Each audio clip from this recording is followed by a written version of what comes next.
Washed out. Hey, turning down the lights. We're too bright. We're too bright. My goodness. I'm going to get sunburned just looking at myself. My second grade teacher said I was bright. Nobody after that, huh? No, I just, that's how far back I had to go to grab that. Oh, goodness. Oh, goodness. Hey, thank you. You need that. I do? Well, this setup was. This setup was wonky today, man. I had to reset everything like from scratch for some reason. I don't know why. And this is one of those days where when people tell you that it can get so hot and muggy in the Yucatan and Quintana Roo, etc., that you take a shower and then you get out and you're sweaty. That's today. Hola, Cindy. Hi, Cindy. How are you? You're a little off center. Let's move this over your way. Maybe. What's in the way? There we go. There. That's better. Okay, I think that's better. Sort of. There we go. There we go. All right, now we're both in. Why is the light so bright?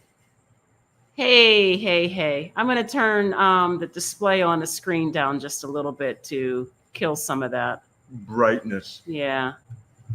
Because we got these lights turned down as low as they'll go. Which means I'll be squinting a lot trying to read what's being said. Yeah. Hey, Linda. How you doing tonight? Yes, you are on time. We're the ones that are. Yeah, we're struggling tonight. This has been rough trying to get set up this evening. Well, it's just been one of those days. This is my last cider. My last cider in Merida. I mean, I'm only running with one hearing aid because we had a thunderstorm, and during the thunderstorm, my hearing aid in my right ear decided to start just going. So I pulled the battery out, went to the shop today, and they got to send it out, and it's going to take 10 to 15 days to get it repaired. We're only here for 10 more days. Fortunately, we're only going to Progresso. So yeah. I mean, I can drive back down, but. Oh, I have to highlight this just because. Thank you, Debbie. Hola. So no humidity. I know. And the thing is Ooh. We're here in Merida, and I mean, I'm going to be honest. Yeah, the humidity sucks. I'm not going to say it doesn't, but there's so much about Merida that is so great. I mean, we were on Paseo Montejo before 7 a.m. this morning, and we were sweat puppies at 7 a.m. I typically do not have sweat running down my scalp. No, that's normally me. The corners of my eyes. I mean, my hair was still wet 2 hours later. It was humid today. So, yeah, for sure. Hey, Angie, you made it. Hola. Hello, Journey. Kendrick's in the house. Awesome. Nice to see you here. Oh, so what kind of news we got about latest things in Merida? Well, we tried last night to go see the local dancers, and we got rained out. Yeah, okay, so let me preface that. So Merida does this thing every single night of the week. There is some free event every night, and it's spaced out among different parks. And we have not had good luck hitting them without something happening. Like rain. Illness, yeah. So of the minimum seven, there are sometimes simultaneous things happening in different parks. But a minimum of 7 potential things to do every day of the week, we've seen 2. We've seen the puck-to-puck game, and the digital mapping show called Sacred Stones that they do on the cathedral. But the things that I want to see that we haven't seen yet is the serenade in Santa Lucia, the dance. It's a band, big band type. Well, big band in Mexico is a different type of thing. Band music and dancers at the park last night. Mm-hmm. What park was that? Santiago. Parque it got rained out. de Santiago. So strike two. Tonight, because this is only on Wednesdays and we can't do it because we're doing the live stream. So I'm going to try to do this next Wednesday. They have a something called Dialogues with the Conquistador. It's basically some reenactment of reading from the Montejo, and then Casa there's de some Montejo. dancing and some digital mapping show on Casa de Montejo and things like that. And then there is the dancers that perform in front of the municipal building. Different dancers than the Different ones we went and saw dancers. I mean, last. like there's something. We keep missing this stuff, and we've got like 1 full week left. So we're trying. It's hard to believe that 3 months has gone by that quickly. Hi, Patsy. Thanks for joining us tonight. And Chris. And Chris and Debbie. Oh, Debbie, you said it rained massively last night in Ajijic. But it's usually only at night. Yeah. And that's when it happens. Oh, it can happen morning, noon, afternoon. Oh, hey, Chris wants to know who's on your shirt. That is the immortal Joe Walsh and the James Gang. Let me get this out. Yeah, it's Joe Walsh. It's a James Gang shirt. So this and the Bad Company shirt were the two I was trying to decide when she decided she was going to buy the electric guitar, and I went, no, I'm not deciding. I'm going to take them both. Yeah. You know, okay, some people may not know that story. Okay, I got us VIP meet and greets with Joe Walsh one time. And part of that experience was you got to do the VIP tent.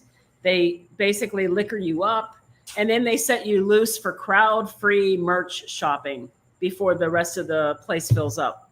Uh-huh. And we go to the merch tent, and he's trying to decide which shirt he's going to buy. And, you know, concert shirts aren't cheap. I mean, it's $35 a shirt. Yeah, 35 so, to $50 a shirt these days. And so he's picking a shirt. I'm going Bad Company, James Gang.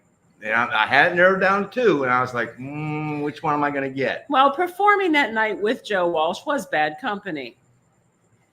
And there was an autographed electric guitar, Fender Stratocaster. Yeah. Signed by Simon Kirk and Paul Rogers. Yeah. I said, I'll take that. $500. I quit worrying about which shirt I was going to get because I was getting both. That was like, no. So currently in storage, there is an unused, autographed, Bad Company branded electric guitar. Never been played. Hey.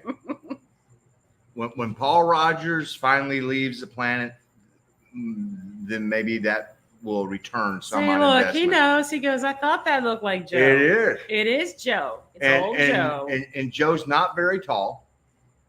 And when we were standing in line, they were like, remember, he's a guitar player. Don't squeeze his hand when you shake his hand.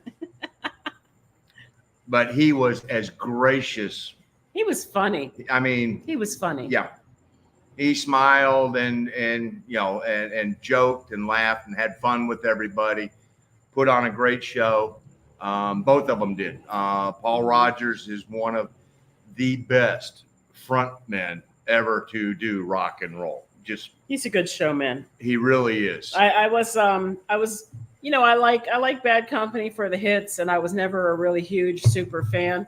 But boy, when I saw them in concert, I'm like, wow, Paul Rogers is the shit. He works. Yeah. He is nonstop He's really energy, and good thing he's married to a physical trainer because she keeps him fit, and he's using every bit of it. And she's keeping his eyebrows plucked. Yes, the unibrow is gone, and so. But yeah, that really was a good show. You know, even without Mick Ralphs, who looks like, I mean, the first time we saw him was with Mick Ralphs, and that was when it looked like they had pulled Mick off of a bar pub stool. I mean, he looked like your average, Uncle Joe that was sitting down at the bar wearing a button-down having shirt. a pint, and he was, okay, time to play. Good show. And I like that one better than the cod piece that we had for the second. Oh, goodness. Let's not go into the cod piece. Well, I'm just saying. Overweight, middle-aged men should never wear cod pieces.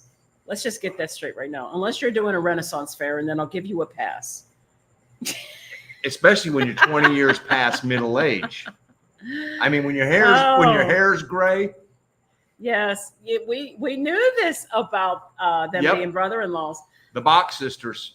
Oh, the box. Yep. Of course, I just revealed that to a friend not long ago, and he didn't know. So, which is why you always see Joe playing in Ringo Starr's traveling all-star band.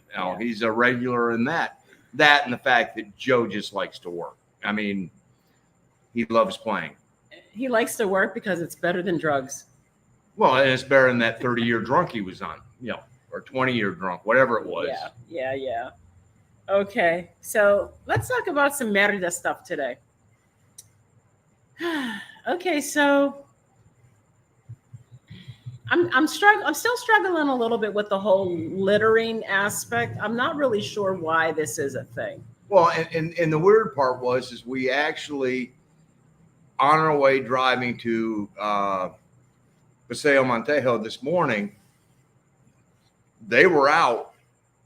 We actually saw they were out cleaning the streets. We saw evidence of city workers emptying garbage and cleaning streets. I mean, sweeping and everything else, and they were getting the city clean, which only leads us to wonder: do they get that much that short a time? I mean, are they doing it once a week? Are they doing it once a month? I mean, we don't know the answer to that, but. Do they not have it as frequently as it's needed? Do they just not have enough people to do it?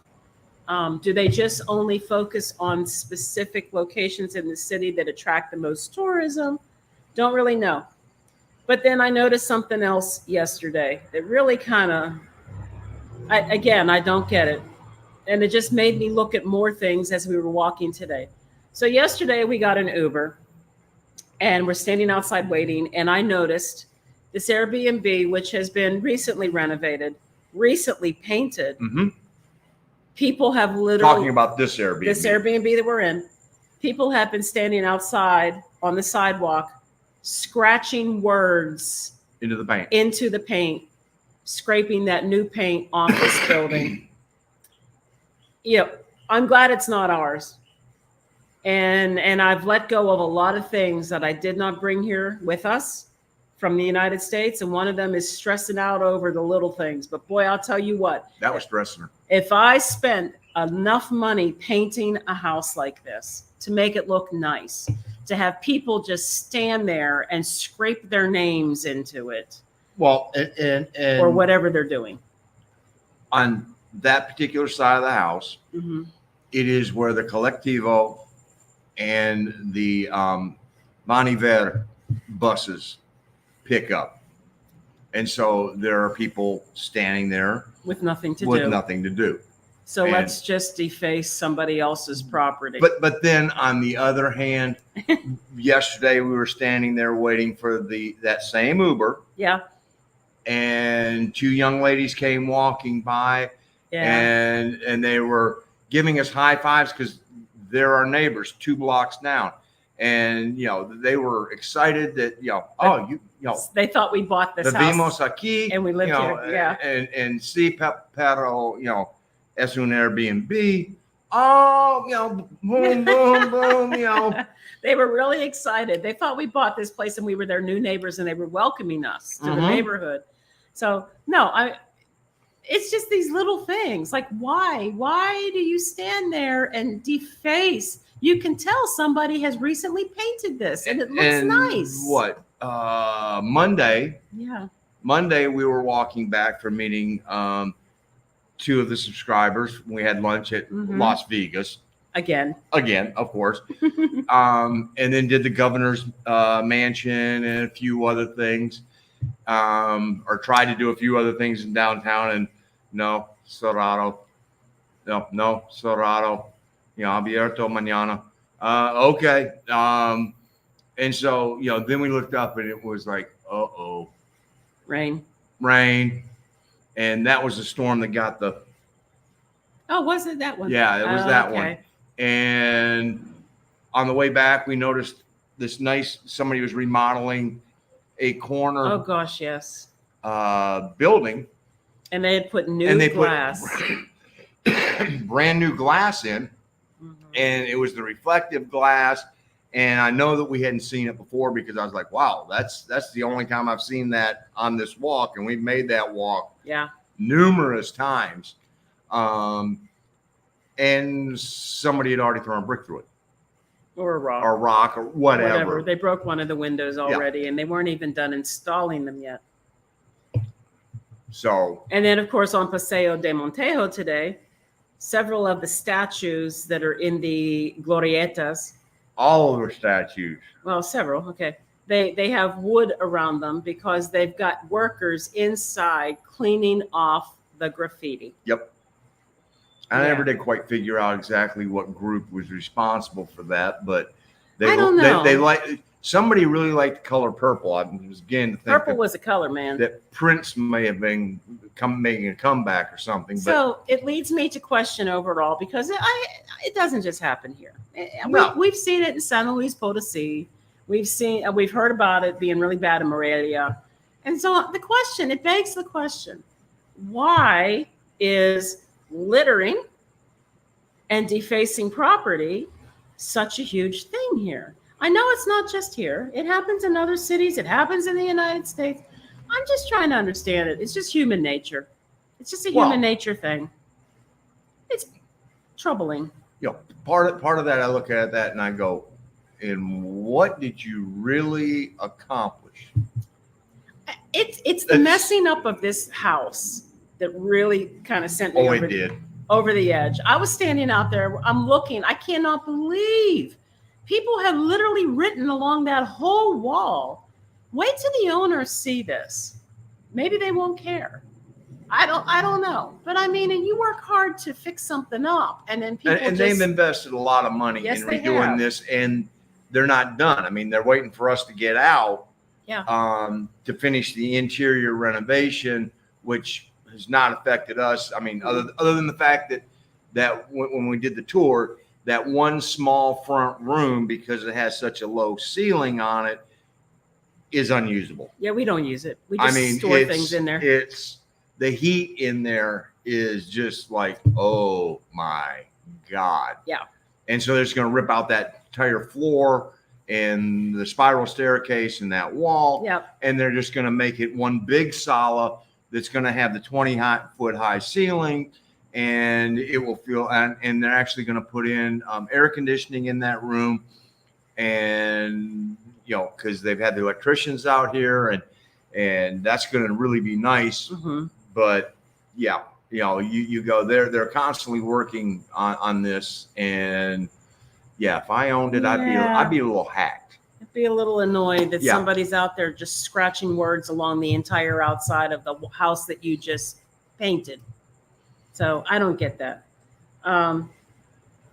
Debbie, all right, over there in Ajijic, haven't noticed much graffiti and litter. And again, it might come down to infrastructure. I'm not sure what it comes down to because I think that's a huge part of it. Yeah. Because San Luis Potosi is almost the same size as far as population. Mm-hmm. And there is a civic pride in San Luis Potosi. You don't see that. I mean, we were on a few streets when we walked, like from the Oxo, for example. Yeah. There was some litter on that street. Not like this. No, that's true. I mean, that's true. It was, it was to the point, in San Luis Potosí, when we saw it, we were like, really, look, somebody, why? Yeah. You know, here now it has reached the point where when we walk, we just walk right by it. I mean, we acclimate. I mean, just like everything else, you acclimate Yeah. to it. But it still doesn't really. I don't understand it. I just don't understand it. Like I wouldn't leave. That's me. I don't know. I wouldn't do that. I wouldn't leave my chewed up corn cobs and my unused salsa packs and my diaper and things like that laying on somebody's, electric meter. No, I just don't get it. no. I don't get it. Especially when somebody's, obviously put in money and time to make it look good. So It's the house thing that really got me, guys. it did. It was the house thing. I mean, I was standing out there and I'm like, look at this. Look at this. They've actually scraped it right down to the old paint. And then Yeah. we got a good Spanish test today when we went to the Oh, Lord. We went back to the Hearing aids. audiologist Yep. because he wanted to get his hearing aid looked at. That was rough. Yeah. Oh, our Spanish sucks so bad. It's so bad. Oh, we're trying. We're getting there. as soon as we think we're making progress, something like that happens, and it's like, oh, we still got a long way to go. Thank you, Cindy. I mean, I'm trying so hard to not be a Karen, as people like to say. I'm really not. But man, if I see that somebody has put That lit her fuse their this morning. time, their money, their love into restoring a beautiful place like this, only to see somebody just hack away at it. Okay, but to change the subject just a little bit. Okay. Last night we had dinner at La Trato. Oh, okay. Look. Okay, Italian American here, right here. Okay, and used to the Pittsburgh, New York, Jersey Italian type food. Okay, like down home, down and dirty Italian food, the authentic stuff. Got to tell you right now, haven't had a whole lot of luck ordering Italian in Mexico and having that kind of Italian until last night. This place, La Trato. La Trato, it's in Santa Lucia, Mm-hmm. and it was right. I mean, it amazing. actually has an area that sits right off of the parquet, where you can have outdoor dining. And I'm glad we were inside last night because it was raining. But I used to make what I thought was a pretty good chicken piccata. Mm-hmm. This blew it away. I was just like, I gave her one taste, and then it was like, you ain't getting any more. No. And there were four of us at dinner.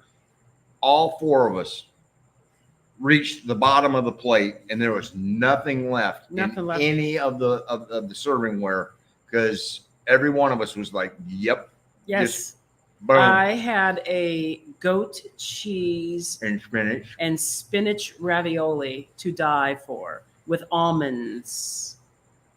It was so good, and service was top notch. yeah, I mean, it was constant checking, and it wasn't just constant checking by the waiter.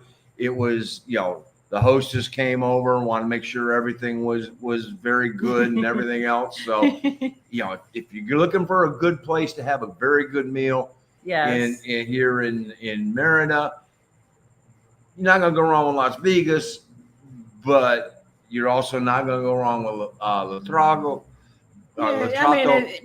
But big price difference. it's a big price difference. So Uh-huh. La Trato is the higher end. Oh yeah, I mean, It is. just to give you an idea, just so everybody, for transparency and everything else, our share of the bill, a couple of drinks and everything else, ended up being 1,400 pesos That for dinner. included that with tip. with tip. That included dessert. So drinks, dinner, and dessert, 1,400 pesos. That is still less than $100. Oh yeah, about 70, 80 And bucks. it was a and- good meal. Now, the contrast, the opposite end of that is Las Vegas is local. It's popular with the locals, and you can eat for about 150 pesos a person or less. Yeah, depending on how much you Yeah. imbibe. Yeah. Yeah. Let's see here. And I just wanted to respond. Yes, Angie, thank you. I do feel it's disrespectful. I don't want to dwell too much more on it because it'll just hype up my blood pressure. It does bother me. And I don't know. I don't know if it's just a cultural difference. I don't know what it is. But I see it a lot. And you'll see it a lot in different places. Some places more than others. Oh, we're past all that. We are. We're Okay. done. We're All moving on. Okay. So, did that restaurant have a pizza Yes, oven? it did. Yes, they did. Yeah. And they had a wide variety of pizza. Yeah, they had about seven or eight pizzas. You have the appetizers, then you had the pizzas, then you had They had the a pastas, beef and then carpaccio. I was tempted, but I knew if we got it, we wouldn't be able to finish. by the our time meals. we got done with the dessert, yeah, I'm glad we didn't get the appetizer. they had some somewhat vegetarian type options. Mm-hmm. Not a lot, some. They had shrimp and Well, they had the four cheese. They had the four cheese the cheeses and rigatoni, and then they had your ravioli. yeah. And a bunch of shrimp and pescado dishes. Hey, they were there. Okay, so hey, did you like it? We thought it was fabulous. We absolutely would like the ambiance, and the meal was really good. So we were really Yeah, we pleased. were good until they seated a table of 20 next to us. Then it was and we happened to be seated under the air conditioner, and then it started to leak. Yeah, the air conditioner, condensation, whatever, it was Yeah. leaking like rain. And then there was a fan right underneath it. So the fan was hitting the drops and spinning it around. And they had to move us down some. We were good. But yeah, No, yeah. that table of 20 that got seated toward the end of our meal, they were so loud we couldn't even hear each other talk. I was glad only one hearing aid was working, but the problem was it was the hearing aid that was closest to them. So Yeah. I was Another useless. place that we went to that I liked, but we were there on a weekend and in the evening when they're the busiest was La Negrita Cantina. Oh yeah, La yeah. Negrita Cantina. The food was good. Mm-hmm. The drinks were good. Price wise, let me think about this for a minute. I think they were in the middle of the road. Yeah, I it wasn't mean- horrible. I mean, because they bring you a mason jar, Yes. a quart mason jar of a drink Yep. for 120 pesos. So, Or you could be like me and get the expensive mezcal flight. well, and I that's went through $4.50. two of those mason jars and was like, I'm glad we got Uber going home. 'Cause Yeah. it was like, okay. If you get the mezcal flight, they give you 3 different types of mezcal, and you have like 6 options to choose from on which type of flight you want. And every one of them comes with the orange slices, the sal de gazano or worm salt, and they come with chapulines. And then for brunch, we found a place called El Vicundo. Was it Vicundo or Vicungos? What? Vikings. The Vikings. Vikings with, yeah. I mean, it has the Viking helmet on the sign, and we were looking for someplace else. Drove by it, and we actually could not find the other place. And fortunately, I had made a mental note of the cross streets Yeah. and went back, and that place was actually pretty good and very affordable. Very affordable. A Uh-huh. breakfast special that they had. There were 2 options, and both came with a drink that was about a quart in size, 105 pesos. Yeah. I got the huevos. I can never say it. Monteleños. Is that how you Something say like it? It's the one that's really popular here in the Yucatan. It was really, really good.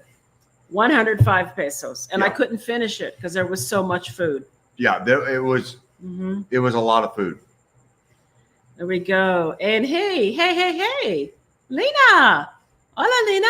Hola, Lena. Nice to see you here. Oh gosh. All right, here we go. See, La Negrita. That's right. The Mezcal flight rocks. It does. And it was good. I got the Amor one. I was going to get a different one. It was the same price, and the guy recommended the Amor one, so that's the one I went with. It's amazing. Mezcal makes you a more. It's like 3 of those, and she's like, I love you. I love you. Come and get in the pool. Let's get in the pool. Of course, after 2 of those mason jars, I'd have drowned in the pool. Yeah. Not really. Yeah. But we're wrapping up. We're wrapping up Merida now. And gosh, I started looking at our content of things that I want to release for videos. So I was like, hey, let's do the Maya Museum one. I only had 5 minutes of video there. I'm like, that's not even enough for a full video. And the hard part about that was we were actually in there for 90 minutes. But it's just. I mean, it's a museum, and I get that. I'm just saying. I mean, it's worth going because we only got 5 minutes worth of video out of it. Yeah, but it is definitely worth going because there's a lot of interactive and video displays that, even though they were in Spanish, still was thumbs really, up. Really good quality. But and then there's one I could do one. We went to a VIP movie. We went to Cinépolis and did the whole VIP experience, which is like it costs twice as much as a regular ticket. Guys, a ticket to the movies here. 155 pesos. Well, wait. A regular ticket. Oh. A regular ticket to a movie is like 80 or 90 pesos. I mean, I haven't been to a movie theater where I spent less than $8 for a matinee, and I don't even know how long. So that's incredible. So the VIP is twice as much. Yeah, so it's 155 pesos for the VIP. Pesos. And then we got the cool thing is they had a bar. They had a lounge with nice furniture. Mm-hmm. And I was going to go up and order something, and here we found out we don't do that. No. We get led to our recliner lounger chairs, and they take our order, and we pay for it there, and they bring it to you, and then you leave your stuff there, and they take it away. Like, what? It was so much less expensive than what it has been lately in the United States to see a movie. You take a couple people out to see a movie, and you get popcorn and drinks and whatnot, and you're in at least $50 for the night.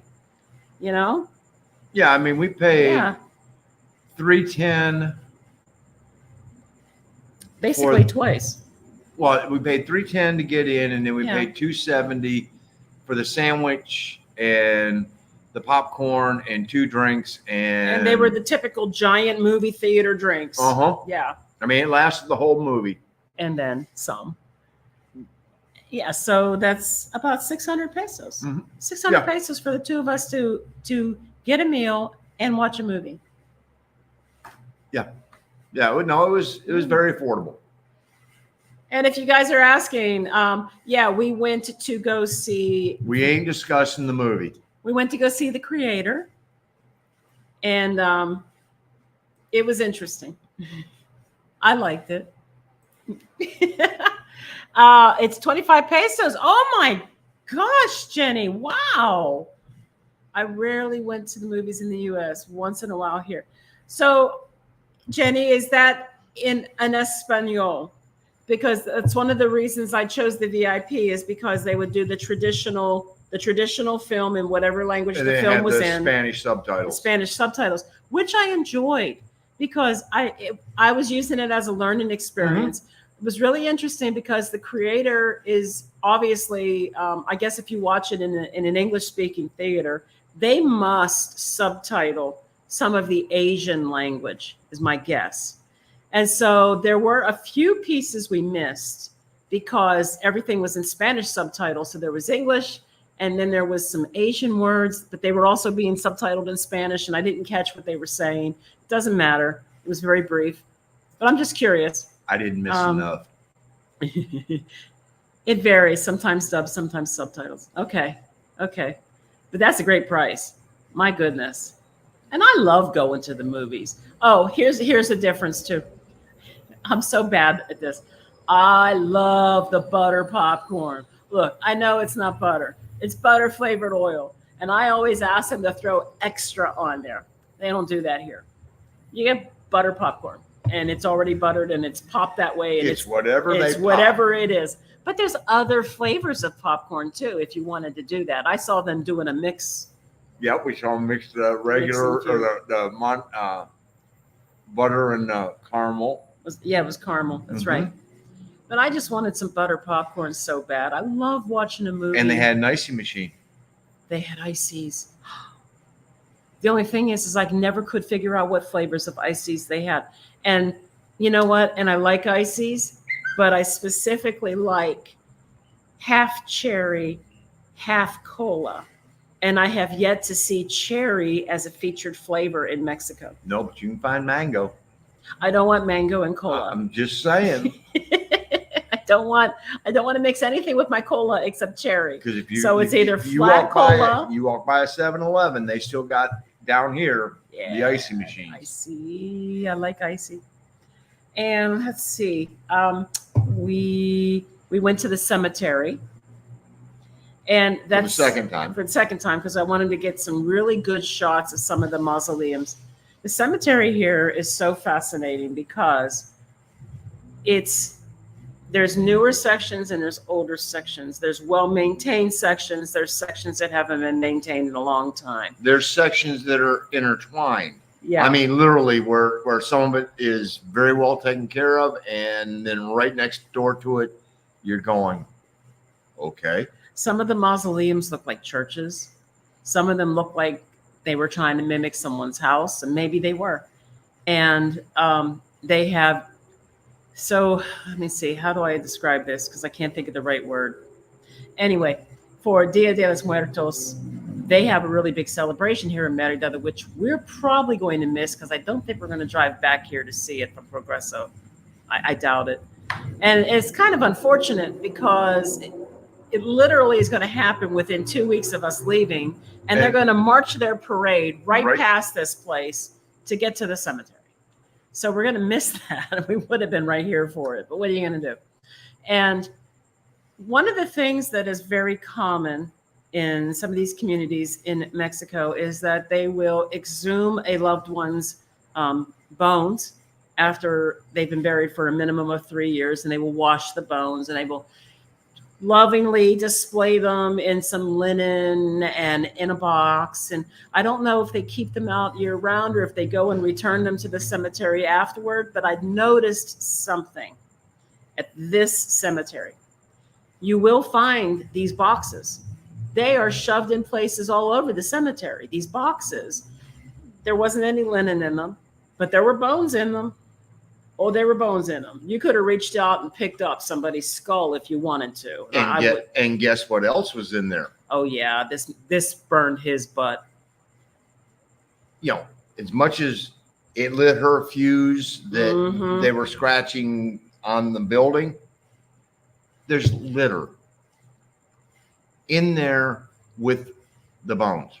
Somebody throws their bottles, whatever. It's to me, it's like the ultimate in what, you know, this is somebody's ancestor, their loved one, and eventually, no matter what you do, your ass is going to be in there as well. Someday. Maybe it's and you know, you see a box full of bones, and then right next door to it, Coke bottles, water bottles, you name it. Just, an empty 40. You know, tossed right in there, and you're just like, why? And to be honest, there are some people, some of them, now I know why, have padlocks. Yeah. Because they do open the back access, the back access to it so that they are able to remove the bones. And probably 40-50% of them actually have padlocks on the back of them. Yeah. But there are some that have just been, for lack of better words, sledgehammered at the back of them to get into them because somebody didn't leave a back access or whatever, and it was the only way in. And there's others where that back door isn't locked, isn't there. I mean, there's a lot of different ways, and there are some where the bones are actually out in the walkway. Oh, let's see here. Okay. Hola. Thanks for joining us tonight. There is way more to living here than cost. No, you're absolutely true. Oh my God. Oh, there's so much more. And it's not always cheap. I mean, we've been to a few places where we kind of were like, I mean, to be honest, we are probably 25% less, yeah, maybe. but the quality of life is 100% better. Oh yeah. The lack of stress, oh my God, there is no way to put a meter on how much the lack of stress that we feel down here. Yeah. I mean, things that would have just sent me off back in the States. Yeah. Yeah, it's you know, it's a little troublesome that some people, a lot of people, they consider coming to Mexico based on the cost of, the cost of living. Kind of call those financial refugees. And then they come here. Ooh, good term. It's a good term. Financial refugees. And then they come here and things aren't like they were at home. No shit. Things just, why do they do it this way? It's not, they need to do it this way. No, they don't. No, they don't. No, they don't. Nope. You move to somebody else's country. This is their culture and you have to learn to adapt to it. And you are a guest. And then what ends up happening is there's a lot of times where these people, they came here, they made this mistake of getting rid of everything they owned. They come here, they can't adjust to it, and now they're stuck. And they're miserable. And they either go back to the United States or Canada or wherever they came from, and they got to start their life all over again. And but you're right, it is so much more than just a lower cost of living. Well, and to be totally transparent, it's the best part of Mexico is everything other than the financial. Exactly. I mean, exactly. The people are phenomenal. Mm-hmm. I mean, absolutely. I mean, those two ladies, like we were discussing earlier. Yes. Welcomed us to the neighborhood. High-fived us and everything else. And in the U.S., well, their first question would have been, who'd you vote for? Oh, for God's sake. I mean, because if you voted the opposite way they did, well, you don't even exist. You don't even deserve to draw a breath and unfriend me. They were like, they don't know us from frigging Adam. No. And they were just like, oh, they were so nice. Estu vecina. And we're just like, oh God. Dang. Yeah. No. But it is so much more than just the financials. Yes. I know that that's an attractive aspect, but it is so much more than the financials. And you know what? And I'm so incredibly guilty of this. And again, I hang my head in shame. You need to learn Spanish. You need to learn Spanish. You're missing out on so much without knowing it. And just being able to order off of a menu or just being able to, have a simple conversation. Simple conversation can be very, very difficult at times, like today when he had to get his hearing aid fixed. So, yeah, you need to learn Spanish. It is so true. I'm leaving that all over to you because I can't. Oh no, I'm catching up. I'm catching up. And yeah, Yeah, maybe it was an angry ex-spouse, Angie. You just never know. That cemetery was so fascinating. In fact, one of the mausoleums, a few of the mausoleums were open, probably abandoned and not used in a long time. Whoa. And one of the things I noticed, I loved it so much. It had pasta tiles on the floor.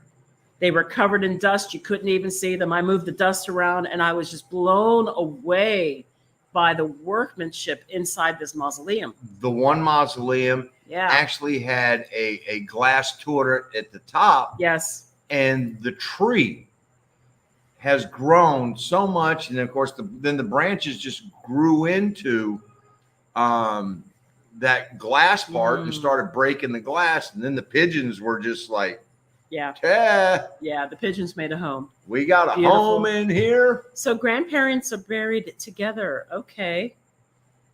When she passed. That's fascinating. Cool, Linda. And let's see what we got here. Do you think the reduced stress is due more to not working anymore or something else?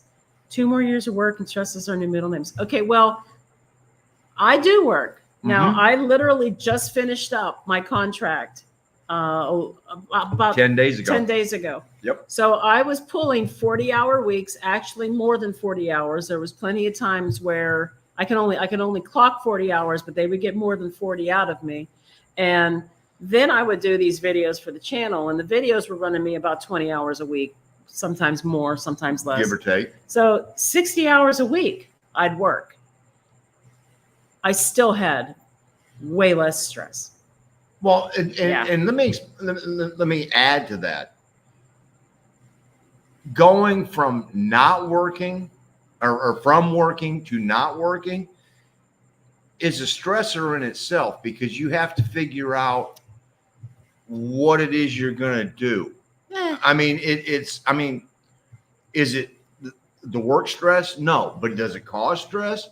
Yeah. I mean, it really sort of took I've only been working for 42 years, whatever it was. Trying to find direction in his life. You know, it was okay. You know, and so that led to an unsurety, not stress. Yeah. An unsurety. And you know, now that I've sort of found a routine, it works very well. And of course, you know, then 10 days ago, the routine got tossed on its ear because she wasn't working anymore. And so we had that routine, and then now it's, So, but is it stress? Is it the angst? Because that's probably the biggest word. Is it the angst that we felt in the U.S.? No, not at all. Not at all. No.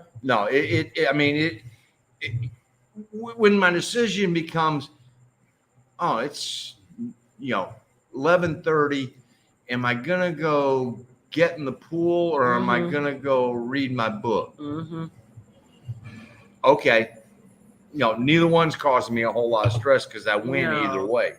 So most of the time I do both. But I agree with your assessment here about the people are into the videos that focus on prices. Even in our analytics, when we look at our channel. Oh God, yes. Got to tell you. Now, we are both history buffs. And we are learning so much about Mexico that we never knew before, because they don't teach us this stuff in the United States at all. So being history buffs, we have been fascinated, and our absolute worst performing video, literally, is the video about Miguel Hidalgo. I'm not even joking. Father in so many ways. I mean, but we went to Dolores Hidalgo and we did a few videos. Yep. That is the worst performing one. Nobody cares on our channel. I mean, some of you do, but in general, people do not care about museums or history, and sometimes they don't even care about the archaeology. Okay. But they care about the money. And that sort of brings us to a change that some of you may have seen. And that is, suddenly we're dropping a short every day. And for a lot of you, who have been with us for so long, you're looking at that short and you're going, I've seen this before. I've seen this before. Yeah, I'm doing an experiment. You know, I am not a believer in shorts. me either. I Those shorts. Okay. the short videos, I find at times, some people drop a ton of them, and I find them to be a little bit annoying because they hit you constantly. But at the same time, they're small. They're less than a minute. They're Mhm. easy to digest. And Mhm. you could be sitting in the bathroom and you can watch a short, right? I'm just not a huge. I've just never really. I've never seen a short there, but But anyway. what I've noticed is I've noticed there's other channels that started out with lower subscribers than we had, but they've been heavy on shorts and they have far surpassed us in a matter of 6 months. Like we're talking less than 1,000 to 20,000 subscribers because of shorts. And I'm still not convinced, but I'm giving it a shot. So I'm just going to put out a few shorts and see what happens. I don't mean to annoy you guys. I'm really sorry. We're trying. experimenting. Yeah. And we just want to see if this makes any difference whatsoever. But Because if realistically, I mean, we are never going to count oh no, on this channel to fund no, our lifestyle. no. This is not our You know, it money maker here. No. it's sort of, you know, the Ernie Baca of you know, retired life in Mexico, no bull. You know, we here have created such a great family. Yeah. And all of you are family. Those of you who have come down and met us, you know, you're family with us. Yeah. And that's important to us. And we're all here to, as Ernie says, help each other. Mm-hmm. But if we can make enough to cover just the subscriptions. Yeah, you know, see, we have a lot of subscriptions. I subscribe to a few different music, copyright protected, like copyright free music channels so that I have music for videos. I have a couple of subscriptions for things like StreamYard, so we can do these live streams and things like that. And so do not get us wrong. yeah, This is not a plea of any way, No. shape, or form. no. And we're just explaining why we're Yeah. trying the shorts to see if that will increase the subscribership, to maybe increase the viewership. right. Just, you know. Right. And we will tell everybody till the sun goes down. Don't send us money on YouTube. No. Just don't do it, because YouTube keeps half of it anyway.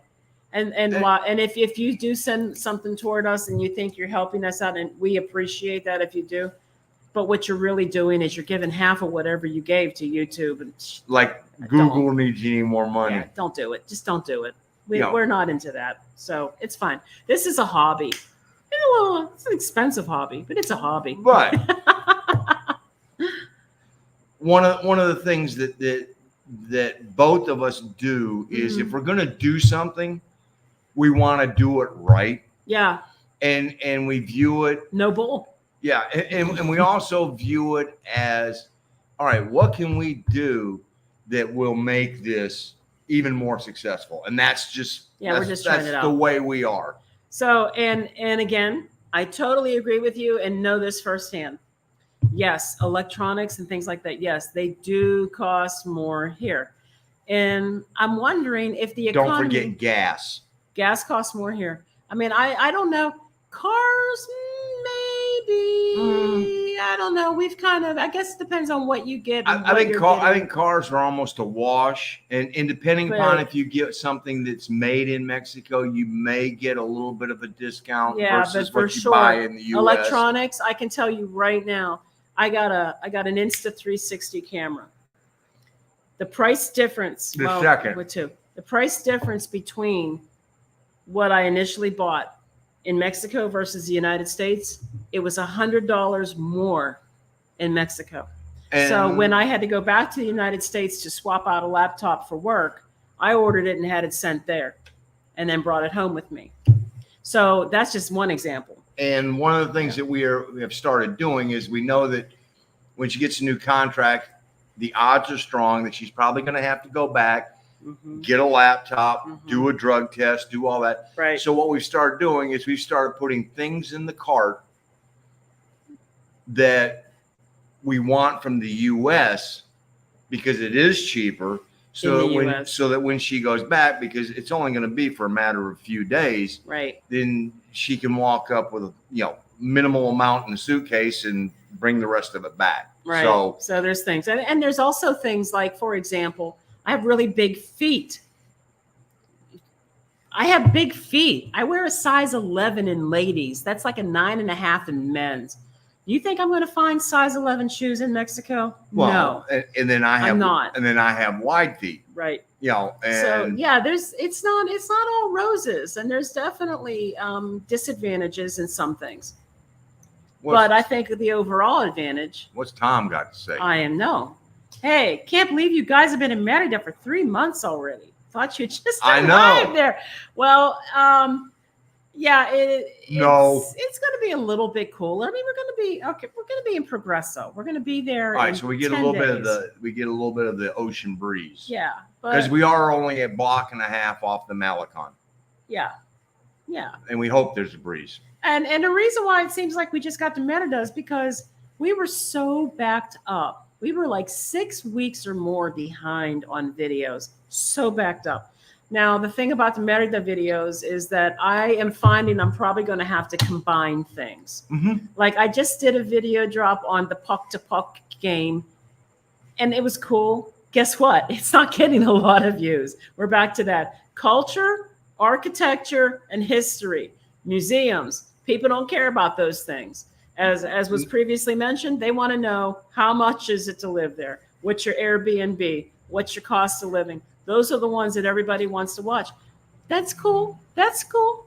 I want to share culture. I want to share the history. What? We're not going to stop. We're not going to stop doing that. But we're also going to share with you when we go to Excellence.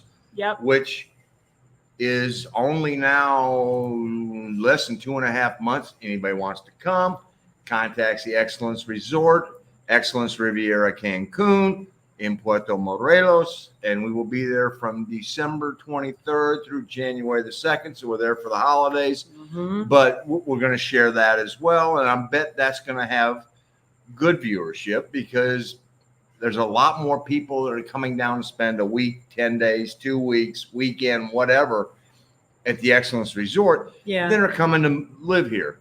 Another one we anticipate that will probably do very well is once they open up the Mayan train. Oh, we're going to be one of the first YouTubers to do video on Mayan train. For real. Not the first, one of the first. Everybody's going to jump on that. People are going to want to know about Mayan train, especially if you're flying into the Cancun airport and you want to take the train all the way down Riviera Maya. Yeah. I mean, if you're staying down in Acumel or Tulum, how is that to go? And we're going to do the loop. Yeah. Because it is nothing but a big loop with one spur that goes off to Villahermosa, and I'm excited about that. Yeah, and hopefully we won't fall into a big cenote. And the best part is because we're residents, we don't have to pay the gringo prices because it's a huge savings. Yeah, let's talk about that for a minute real quick before I jump to the next question. We've noticed, we thought it was a fluke when we went to Ekbalam, but we have also had this happen now in Uxmal and a couple other places where they are recognizing our temporary residency as residents. So we are getting a discount when it comes to entering some of these archaeological sites. We're getting the Mexican resident rate. And sometimes that's like 50%. Just something to put out there. I don't know if everyone will do that. We hand them our card. If they say no, they say no. So far, no one has said no. So, all right, that's good. Okay. Oh, here he's coming back. Oh, so you're okay, Miguel, coming in February from Baja Sur. All right. Plan to take the walking tour, first one. And that's something that we could do that too. We haven't done that yet. The free walking tour, 9:30 in front of the municipal building. Yeah, we're trying so hard. And we have had subscribers who have done that and said they had a great time. And I mean, we're trying so hard to squeeze so much in the last week or so that we're here for two reasons. Reason one, when I was working, I couldn't go anywhere. except weekends only. And weekends get very busy. And then half the weekend is spent preparing a video drop. Right? And then, and in addition to that, a lot of things we wanted to see aren't open, or the hours are really weird. So, I mean, I can't tell you how many times now we go into the municipal building and we still can't get in there to see things. And then for that one period of time, we didn't want to go anywhere. Yeah, there was at least a 3 to 5 week period where it was a real struggle. We were wiped out. We don't know what we had. It wasn't food poisoning. I think it was viral. It wasn't dengue. I don't know. It kicked our butt. Yeah. So yeah, that was unexpected and unfortunately, but I really like that I'm not working at the moment and I've got time. We run around every day. So that's cool. But the other part of that is we have, we're in our 6th place now. And one of the things that we have learned is that we are not going to be able to see everything. That's it's going to happen. I mean, things for especially places we're in for only a month.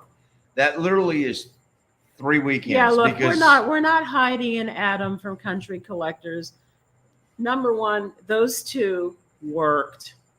Their channel was their job. Yep. And Adam would go out and scout things, get B-roll, while Heidi was doing research. And then once they had everything pulled together, the two of them would go out and film stuff together. And then they would put out a video the following week.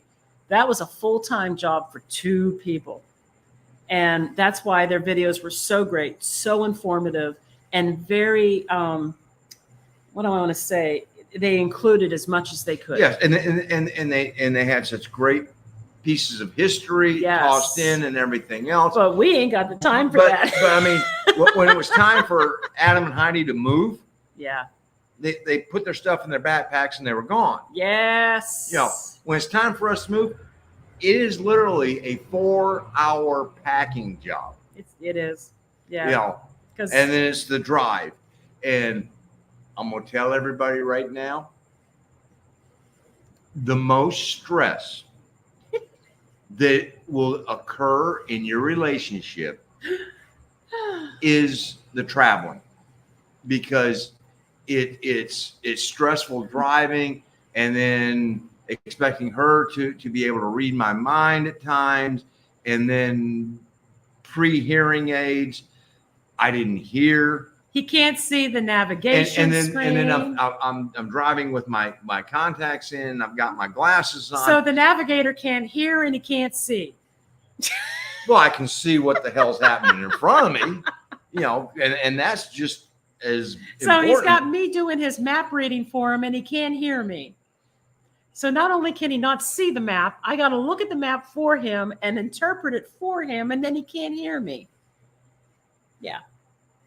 I'm just pointing out that this, it is a stressful. It is. It is the most stressful time. Debbie, I'm going to trademark my hang my head in shame. I'm trademarking this.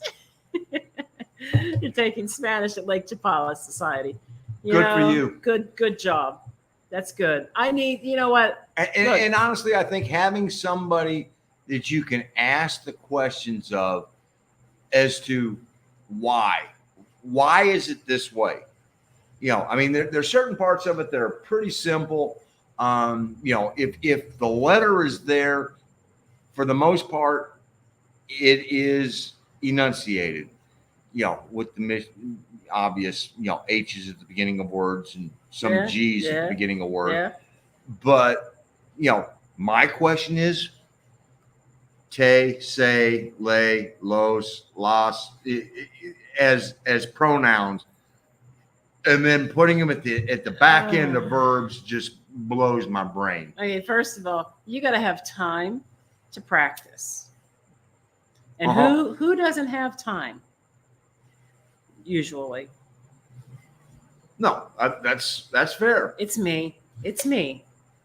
I don't want that to sound like an excuse, but it is a reality. If there were 36 hours in the day, it would not be my reality. But unfortunately, there are 24 hours a day, and I must eat, sleep, and take a bath or shower. And I have learned that look that she walks up to someplace and they won't let her in, and they start talking to her, and she just looks back at me. Yeah. And that look means, get your ass up here, because you have a better chance of understanding what they're saying. Exactly. You know, I'm trying so hard, guys. I am. I don't know why I keep trying to interject French. I used to be fairly fluent in French, not so much anymore because I haven't had anyone to speak French to in 35 years. But I used to be fairly fluent in French, and I'll just start sticking French words in there, and I'll be like, c'est vraiment. Oh, wait, that's the wrong. There's an advantage to that. Yeah. I am in the middle. Well, not in the middle. I think I'm at book number 12. When I read, I start at the beginning of a series, and I read them all. I mean, I read all 57 Nero Wolfe books. Right now, I am on book 12 of Hercule Poirot by Agatha Christie. Right. And not every once in a while,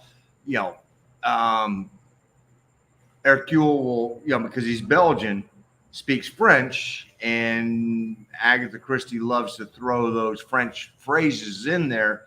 And most of the time, I've seen enough of them to be able to ascertain as to what it is he's trying to say. And then there's times I go, what does this mean? Yeah. We'll be laying in bed at night, and he'll shove his Kindle in my face. What's this mean? So I guess I can still use some of my French. She hadn't failed me yet. Lena, you're not late. And yes, you're right. A list of things we must see and do things. So I think what's going to happen is, because that's a good idea, doing the wrap up. No. I was talking about there. I think her idea of putting the must see to do things in the wrap up. I'm getting there. Okay. So anyway, I thought that because some of the clips of things that we've seen don't accumulate to enough for an entire video, and some of the things that we haven't been able to get to, I can find a sample clip here and there. Maybe what I'll do is a video like, I don't know, 15 free things to do in Merida or something like that. 20 free things to do in Merida. I don't know. I don't typically do these lists, these lists, 10 things there, 5 things there, but it may be enough to just consolidate all those. And quite honestly, I mean, you guys saw some of that. I mean, fortunately, Lena was the one that caught the goal, the only goal that scored. Thank you. In the puck to puck, and she shared that footage with us. Yes. And so, some of those things that are free there really are must see. But there's other things, depending upon, the hardest part is what trips your trigger. I mean, if you want to go see the archaeology sites, oh my God. I mean, look, we didn't even brush on those. We went down to Uxmal. There's at least another 6 places within an hour of Uxmal that you can go to. I mean, easily. And some of them don't cost anything. Correct. Some of them you can climb on things. And they're all like within an hour. And we still need to go back to Chichen Itza. Not so much that we need to go back, but we want to share it with you, for those of you who have not been to Chichen Itza, to give you an idea. And we cannot stress enough how great of an experience it is going to Chichen Itza. Oh, it is. But you know what I'm finding, honestly? Chichen Itza is very spread out. It is. Everything's really spread out, and it's a very big footprint with some very significant buildings that have been very well maintained. I honestly, aside from some of the interesting things about the buildings, I've actually had more fun at Ekbalam and Uxmal. I'm just saying. But some of the things that they point out at Chichen Itza are mind blowing. They are. And we'll you know, we'll save those. yeah, we'll discuss those when it comes out. But it's like, wow. So And Ismail. Ishmael, Ismail, yeah. the Yellow City. We want to get there too. So you're thinking about coming the first week in November, Tom, and checking out Ecuador. Yeah, I don't know much about Ecuador. We haven't been there, or Guatemala, or Belize. Hell, we don't have time to go stuff that's an hour away from here. It's I mean, true. much It's less another country. Oh, excuse me, I that think- was me kicking the table. But if you do come in November, Tom, let us know. Come to Progresso, plenty of room. Yes, the stress. Yes, thank you. Oh, and it's true. You know, do I have some stress when I was working? Sure, it happened. Was it anything like what I had when I lived in the United States? Not even a little bit. Well, and part of that was she was a contractor versus working for healthcare assholes. We're not going to say. We're not going to say who it is. but Yeah. Take the letters. Did you just come up with that? I did. Oh my gosh. Did you like that? I did. You know, That's what I'm going to call them from now on, though. you know, but you know, they interjected a boatload of stress They did. into our lives, not just her. I mean, it was even the point that when we were in Kansas City and spending time with my mom was like, I'll be so glad when she is away from that company. Oh, yeah. Yeah. And we are. And now we're Yeah. here. So It's only cheap if you live like a local. That is the truth. Case in point. Our lowest grocery bill was the month that we stayed in Valladolid, and we shopped significantly at the Mercado.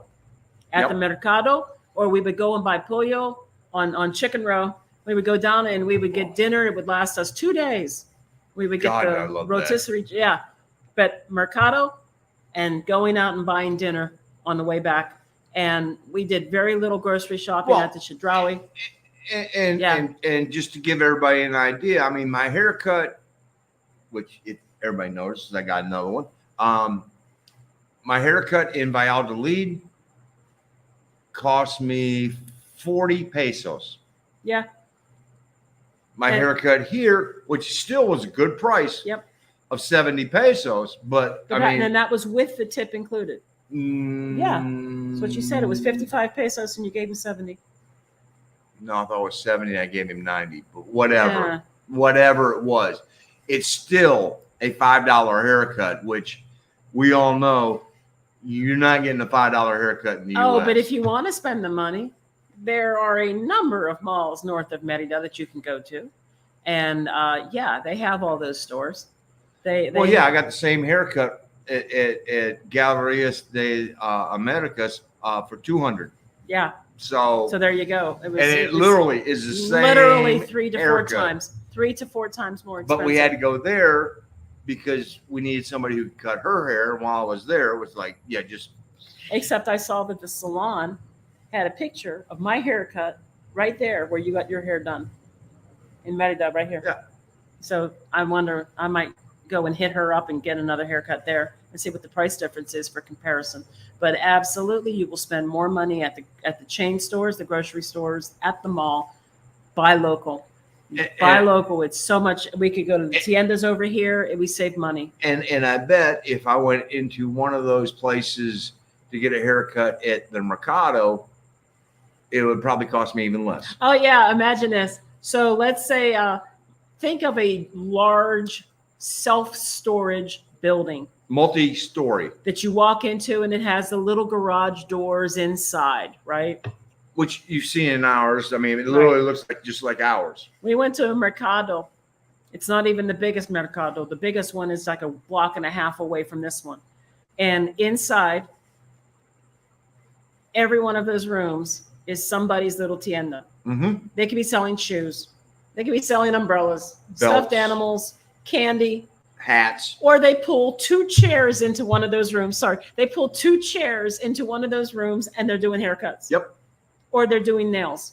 It Yep. is the most I don't know what the word is I'm looking for. Well, It's efficient. It's it- entrepreneurial. it's also very indicative of the Mexican work ethic. Oh God, yes. They work. Yep. They work.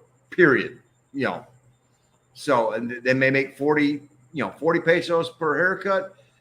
Fine. Bring them on. That's it. Okay, Debbie, I'm going to try to get caught up on some of these comments here. If after I retired, I'd stayed in Orlando, my quality of life would have been significantly lower, but it is simply more relaxed here because the Mexicans are so much more relaxed.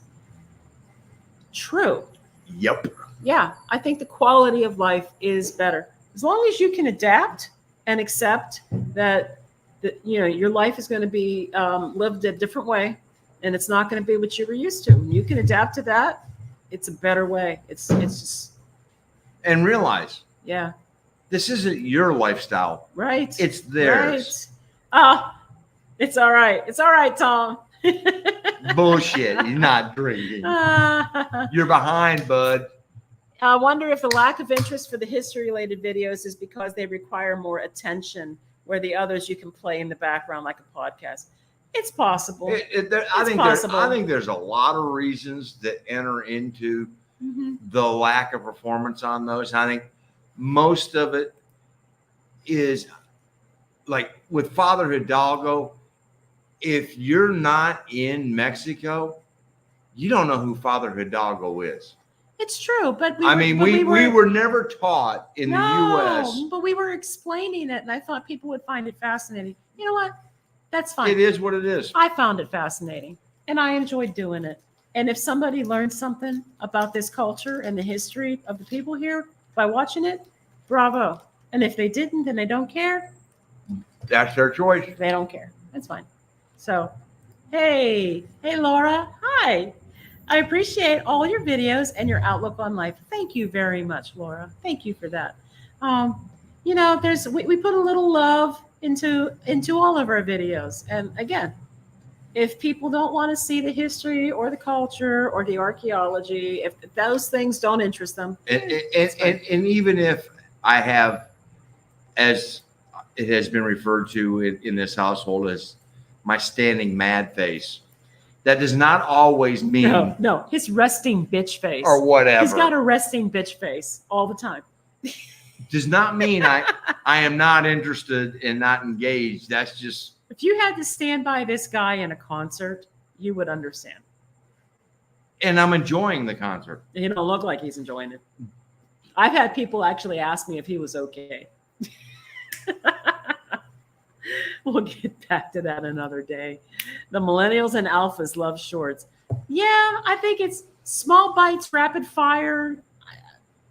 I'm not going to comment. I mean, yeah. I'm just. So I'm trying. Shorts match attention span. Yeah, I guess. I'm trying it. We're just going to try it and see what We're happens. Gonna give it a run. I don't want to annoy all you guys with the shorts. I know, and especially that's a fine line there. And especially all of you, who have been with us for so long. We really don't want you guys going, I've seen this shit before. Oh, I know. It's we're going to see what happens. We'll see. Cheaper comes living in area long term. Oh, God, yes. To learn to shop local. That's absolutely the truth, Dave. You're right. Yeah, Yep. We are not going to be the poster children for how to live in Mexico cheap. No. Until we never will be. We're not going to be. And to be honest, we're in the process right now booking our next Airbnb. Ooh, baby. Oh, and the last one we just Holy booked last week. Shit. And what's up with Huatulco? And to be honest, going on at Huatulco? On Airbnb, we decided that okay, this one's a little more than what we would normally spend, but we really liked it and everything else. And it was, I think, $2,800 a month. Yeah. And we hit, and both of us were going, oh God, oh, do we want to do this? I mean, Not. hey, Do we that's really want to do pricey. this? It's pricey. And we went, you know what? We like it. Let's do it. So we booked it. Well, We tried let to. me rephrase that. We hit the reserve Yeah, we tried to. and $900 in additional fees. They added $900 to that reservation. It was almost $3,800 for the month. I'm like, no. And that was like, Nope. ain't No way. nope. Are they out of their ever loving mind? I mean, and when the CEO of Airbnb last week was like, we need to be more transparent in our pricing. You think? You think? Speaking of which, Miguel, what other neighborhood would you suggest visiting soon to having a hard time finding availability?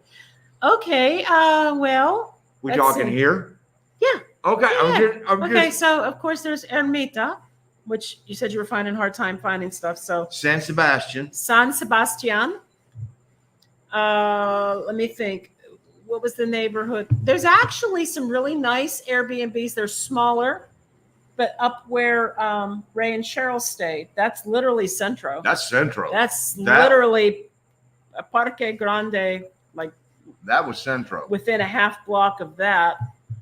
I want to get you. I want to get you a neighborhood that you can at least walk to things. Is what I'm thinking. It's hard without gauging or knowing a price range. I mean, because some people will look at this one and go, "Wow, that's pricey," and yeah, it was, but we loved the colonial style of it, and we really did not know that we got so lucky in nailing the neighborhood as well. Yeah, that was just an added roll of the dice. Thank you, because I mean, when we book these things, we're going into neighborhoods. We don't know if right across the street, unless there's a reviewer who has left a review, there could have been a bar right across the street that goes until 7 a.m. on Friday and Saturday nights.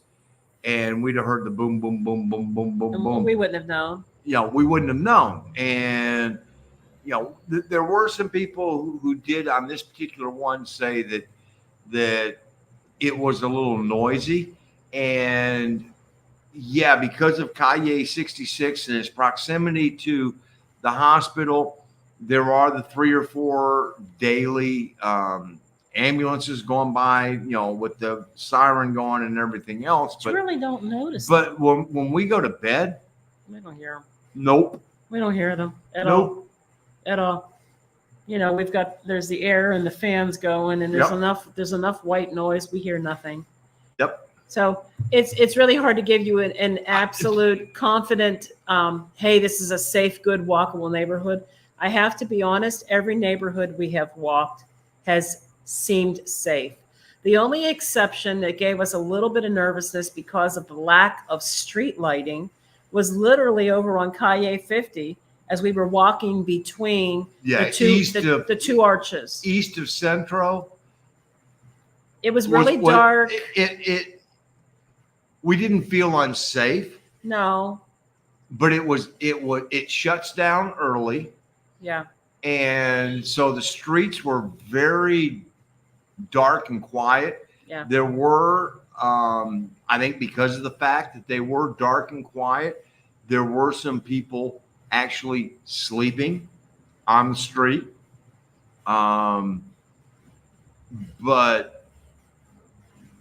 walking it, I mean, there was a group of us and there were a few people that we met on the street as we were walking, but it was dark and it was unfamiliar.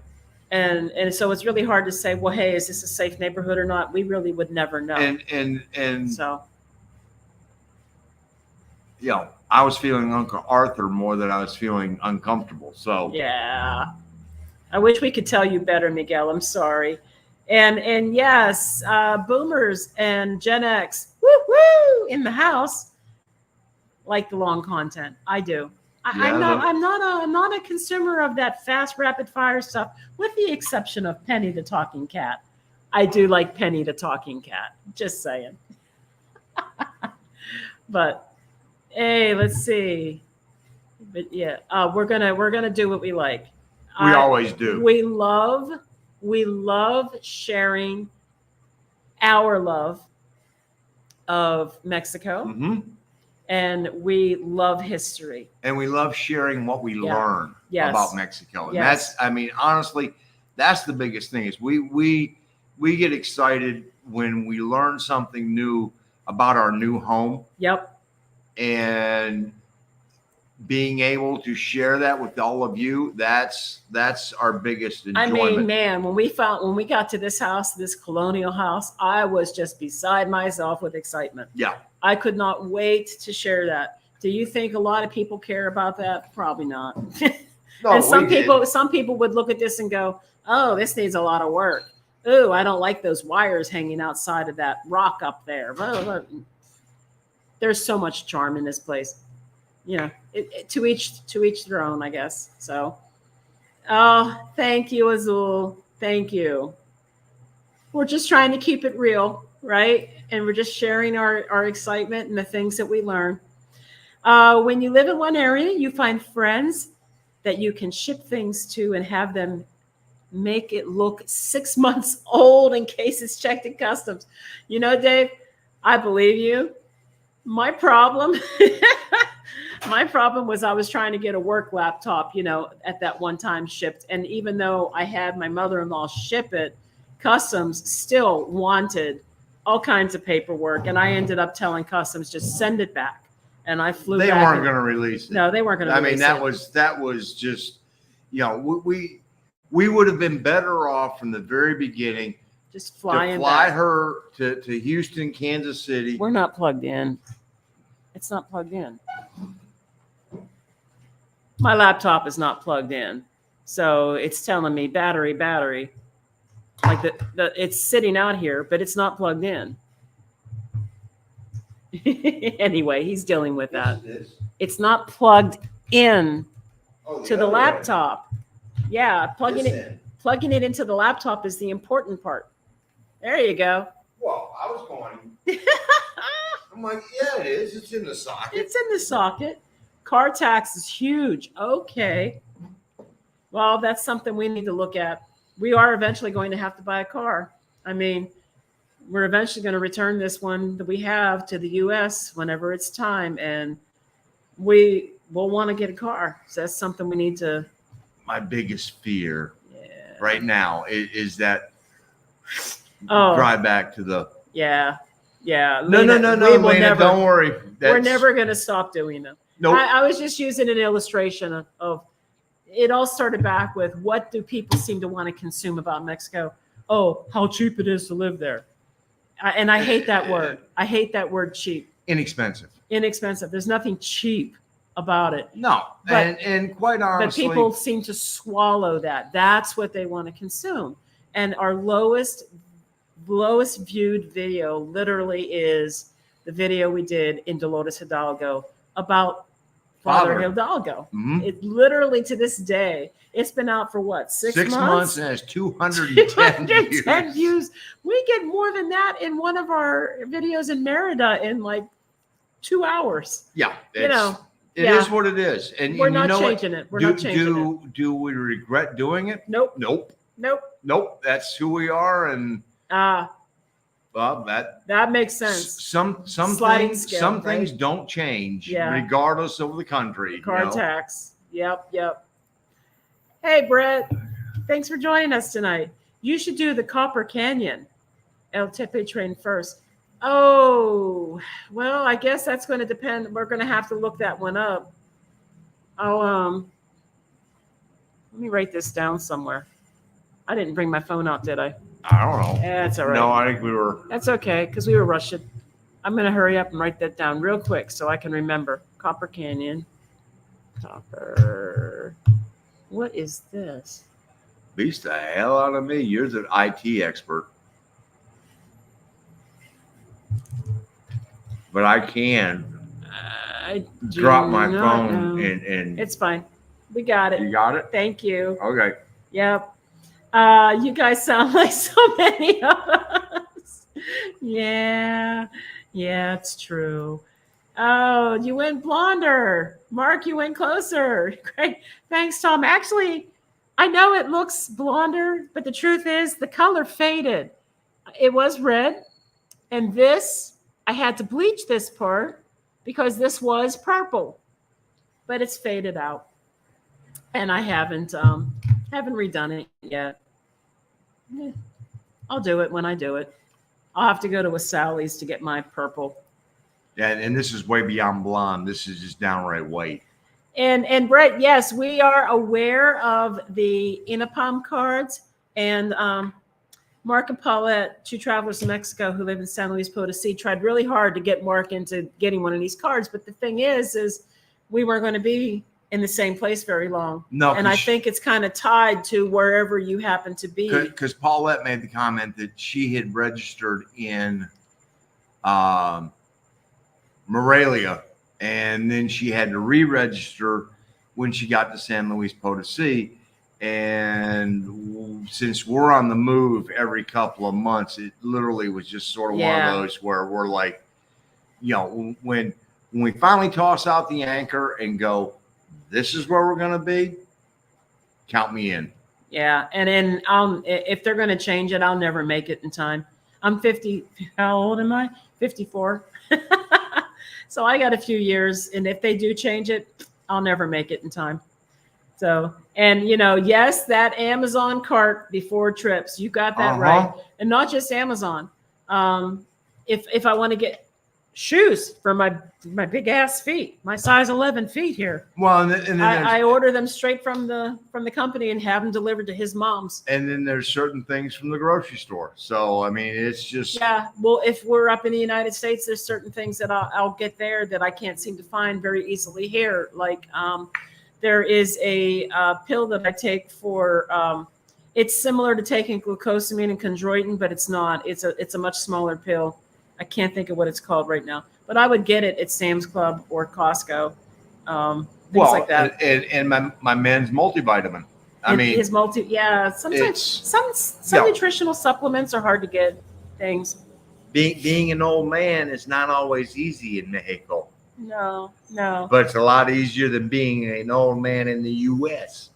Yeah, and honestly, we don't really want to buy a whole lot of things anyway, because that means it's more things for us to carry around. And there ain't no room for a whole lot more. No. Yay! Thank you for subscribing. Thank you so much. Yeah, we want to keep it real, man. We want to keep it real. We don't believe in sugarcoating stuff. And I'm telling you, right, there ain't no sexy beach babes here in swimsuits. That ain't going to happen. The good news is in the next move, it literally is only a 45-minute drive. And so we will be doing the same thing we did when we went from Zakia to San Miguel. Yep. And that is, we're going to load it up full, run it up there, unload it, and then make a second trip instead of doing the roof bag. And, this will be an easier move. So, and now that we know exactly where the house is, I mean, that took us a while. I mean, it took us the better part of 3 hours in Progresso just to find the house. Yes. The bus line gave me over 60s discount without having the card. I just asked them. Oh, wow. Okay. Well, that's something you could try if we ever do that. Well, I mean, I could have got the senior discount at the Chaco store. Oh, but you did not. No. I have a hard time realizing that I'm over 60. Some people think, I have a hard time realizing that I'm over 6. So, I mean, I must have missed this. What is it what about the Duolingo? That you can't ask questions about the rules. Yes. I mean, because there's not a person there it's true. To be able to go, all right, this makes no sense. It's true. And sometimes they do and sometimes they don't. Okay. And the bus driver checks and won't let you on without it. So I guess it kind of depends on who's actually following the rules like they're supposed to and who's just sort of like going, yeah, okay. That sounds totally Mexican. It sounds like everything. I mean, in Mazatlan, the people at the bus station always make me show my card. Absolutely. Yes. And you know what? Mark and Paulette take advantage of that too. Yes, they do. A great deal. They do. And they You know, get some very nice discounts with it. And once we toss out anchor, which could be in Mazatlan, because we will See? eventually get there. She's catching on. The navigator can't hear or see. That is the truth. No, the driver can't hear or That's see. true. That's true. Navigator has to read the map. Navigator gets pissed off when I'm going, where are we turning again? No. Driving to Mexico is stressful even when you can see and hear. So I can only imagine the level of stress. On top of that, signage is poor. That is true. Now, I mean, because we have lost an hour. Yeah. Because of poor signage. Because Yes. 57. Well, screw me. I forgot to see the D and we got off on the wrong exit. And in our defense, Yep. we're not the only ones who have made that mistake. No, we we're have not. friends who have done exactly the same thing. And I went, we ain't doing it again. We're going down the other way because I know how to get there. So, Hey. Thank you, Ricky. Watch all of your videos you put out, and I think they're great and very interesting. You guys are great. Thank you so much, Ricky. We appreciate gracias, mi that. amigo. Thank you. We ain't changing. No. The only thing I'm doing is I'm trying the shorts. Just want to see what happens. What's next? Progresso. See, Progresso is next. And video-wise, I am still trying to formulate a plan on that. I have a ton of video content, but they're all really small amounts that don't amount up to a full regular video. So I'm trying to see what I can combine with what. I can tell you one of the things that's next on my agenda. What's that? We are getting a Progresso, and on the Malecon, they have inexpensive massages. We have not. Massage. We have not done a massage. We did not. And boy, I could use one. Since Valladolid. My neck is so stiff. And so, yeah, I'm probably going to take advantage of an inexpensive beach massage on the Malecon. Okay, you were in Cancun in 83 and 84 with your mother, and you went to Chichen Itza, and that was when they still let you climb it. I am envious right now. I would love to have been able to go to the top of that and look inside. And what we learned, honestly, the real reason they closed that down is because people would go up and graffiti the thing. People again. People. So that's the predominant reason. I didn't know if maybe it was because because that's like people falling and getting hurt, which, but again, that's a high climb. I mean, to the top but of that that's temple. not what it was. No, I know. Yeah. It was graffiti. I'm just like, really? And the rest of us will never know. Is there a list of online things to do in Merida? Oh, there are several. And one of them is the Merida shoot. Let me go get my phone. I'll get my phone and I'll tell you exactly what it is. It's a good app. Well, yeah, to bump the table. But yeah, I mean, we have been sort of planning our days between her list and my list, because my list is, the Braves play at this time, which today was not so good. And then, of course, just to give you guys an idea as to what up,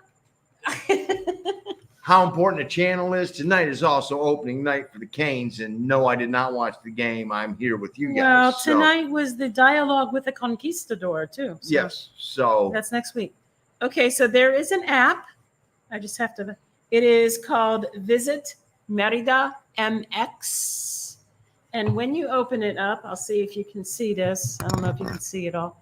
Looks like this. Lots of pictures, and then it loads interesting places to see and visit. And this one down here, this group here, activities, they tell you every day what's going on and where it's going on. And there is just thing after thing. Whoops, I hit it again. Whoop, come on. I cannot do this straight. I feel like an idiot right now. but you just scroll up through it and it tells you and then if the date all changes, the stuff that's it lets happening. you know when it's occurring. It tells you where it's at, when it is, what it is, and it's in multiple languages. So you can, of course, if you don't speak fluent Spanish, you can read this in English. And that's a great app. I'm going to type that into the little thing over here, into the banner. And I'll pop up another question and I'll answer it while you're doing that. I can't do that at the same time. It's one or the other. Okay. Sorry. Whoop, I don't want to do that. I want to edit. Okay. It is called, back to the app again, and it's in the App Store. And see, we're navigating. You see how this works? Right? Yeah. Visit Merida MX. Visit MX. There we go. Save and post. Boom. That's the name of the app. So that's one thing you can use. And if you're actually here at the time, it's very helpful because then you can just pull it up wherever you are and see what's nearby. It'll give you the address. You can connect it to your map. You can walk to it then or get an Uber. And then there are a number of websites online. I literally just type in a search for things to do. And there is one page. I cannot think of what the page is called, but you'll know it when you see it. If you do a Google search, it's like 51 things to do in Merida or something like that. But that's the secret number, 51. And she goes through this huge list on her blog of all the things that you can do. It's really cool. There is so a much lot here. to do here. So much. And quite honestly, there's, even if we had not gotten sick, I don't think we'd have gotten to the bottom of that list. No. All right, let's see here. One of my favorite. Oh gosh, Susan, thank you. Thank you for that. We appreciate it. Thank you. Okay, it's not a lack of interest in the history, but we plan to explore it on our own when we get there. Firsthand learning is just better. It's true. Agree with that. It's true. It's true. Seeing it firsthand, and it does make a difference. Yeah.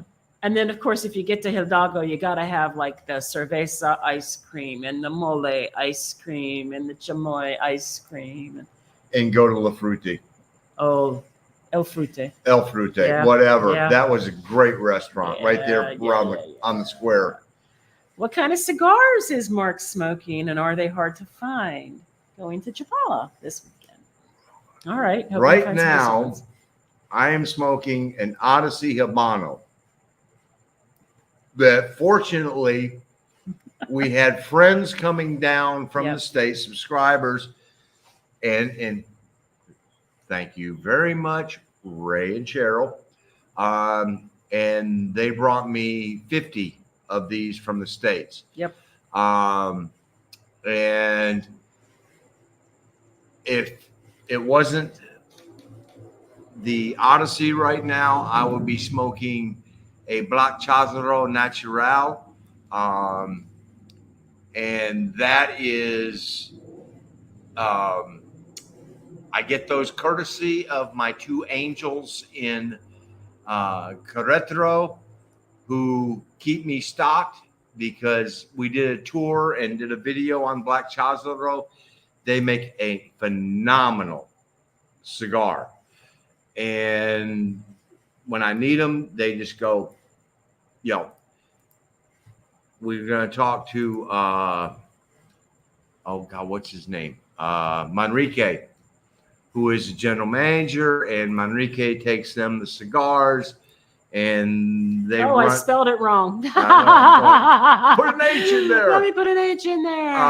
And then they just ship me like 300 cigars, and I'm good for a couple of months. And if you happen to be in the Querétaro area, it is well worth taking the trip over, and because it is very close to Tequisquiapan. Mm-hmm. And Tequisquiapan is probably the number one village that if we were going to decide we're gonna retire to someplace Small.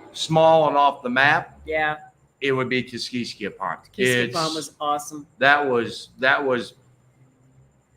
thumbs up. Yep. So, and besides that, then I could just drive down and go, yeah, I need 50. And Jose right there is, I mean, the whole Virginia, Jose, Manrique, all of them are, and the first time that Arlene and Yvette called them, they're going,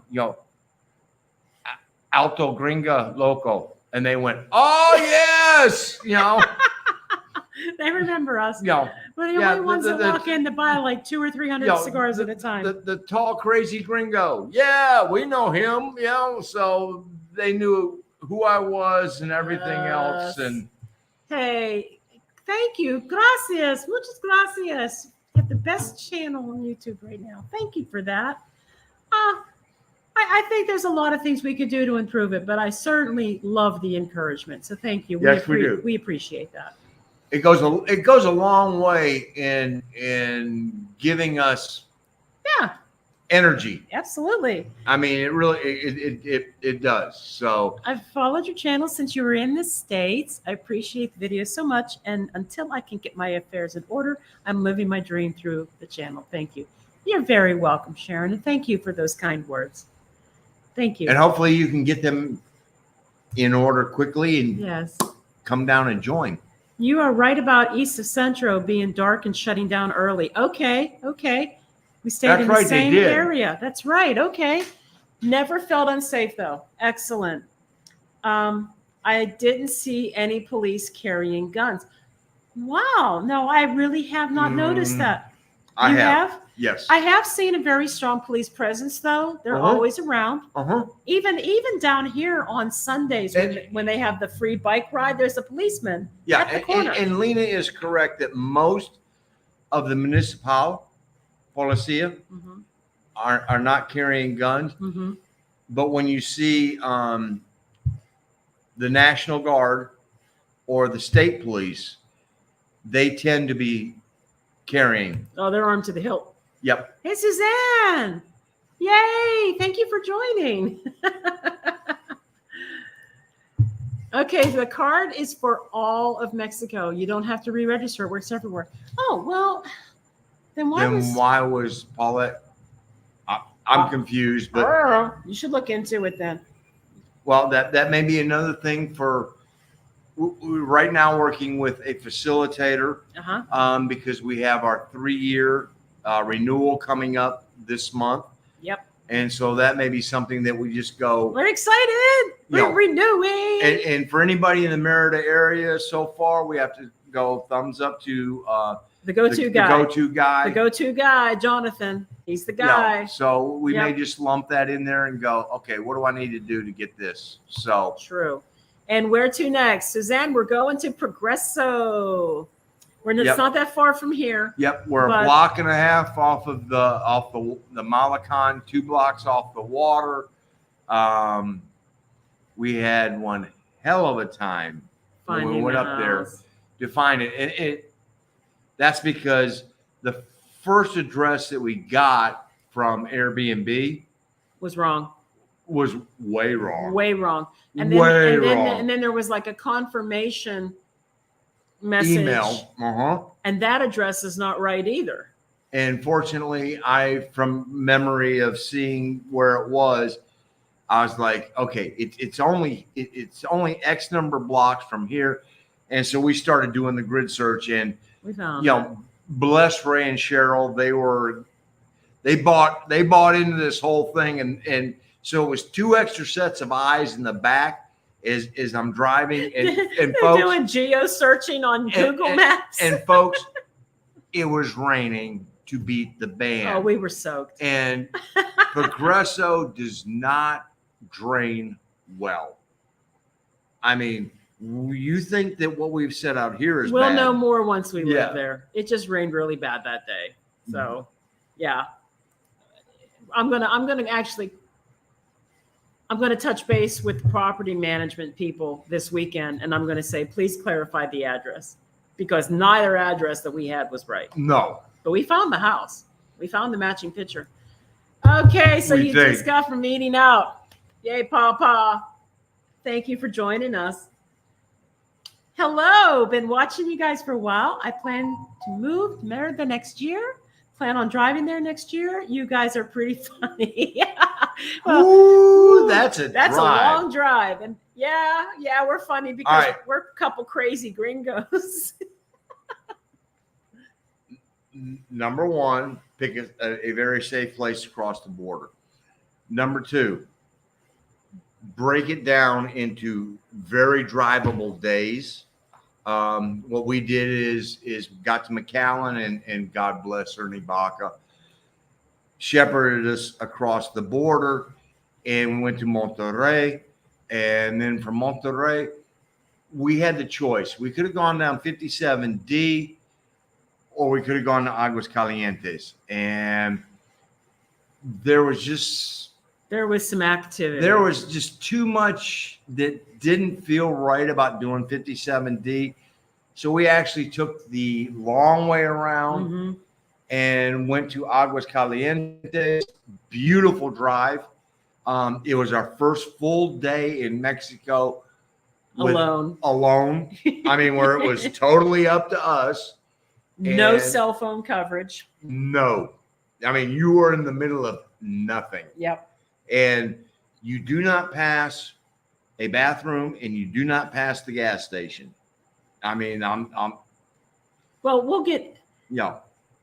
But I would recommend, if you don't already watch Ernie on Sir Dragon X in Retired Life in Mexico, no bull. Go check him out. He will periodically give updates on the safety of various regularly border crossings. Yeah. It's always good to keep up on that because sometimes they're good and it's great. And then there's other times not so good. And you might want to choose something different. So just to be safe. But the way we looked at it was we will spend an extra day for safety. And so we did the Aguas Calientes, Querétaro, and then from Querétaro to here, you're looking at, I mean, that's 3-day drive to get to Querétaro. Then we ended up spending another 3-day drive to get from Querétaro to here because, you basically got to get off that mountain and get down. And then in the Veracruz area. Hi, Mark and Paulette. Hola, Mark and Paulette. So glad you're here. We're talking about that card. The card. How far is Merida from Progreso? Oh, and then 40 minutes. About 40 minutes. Yeah. And I didn't finish. Now I'm a temporary resident in Merida, 2.5 hours from Chichen Itza. Who knew? I know. It's so awesome here.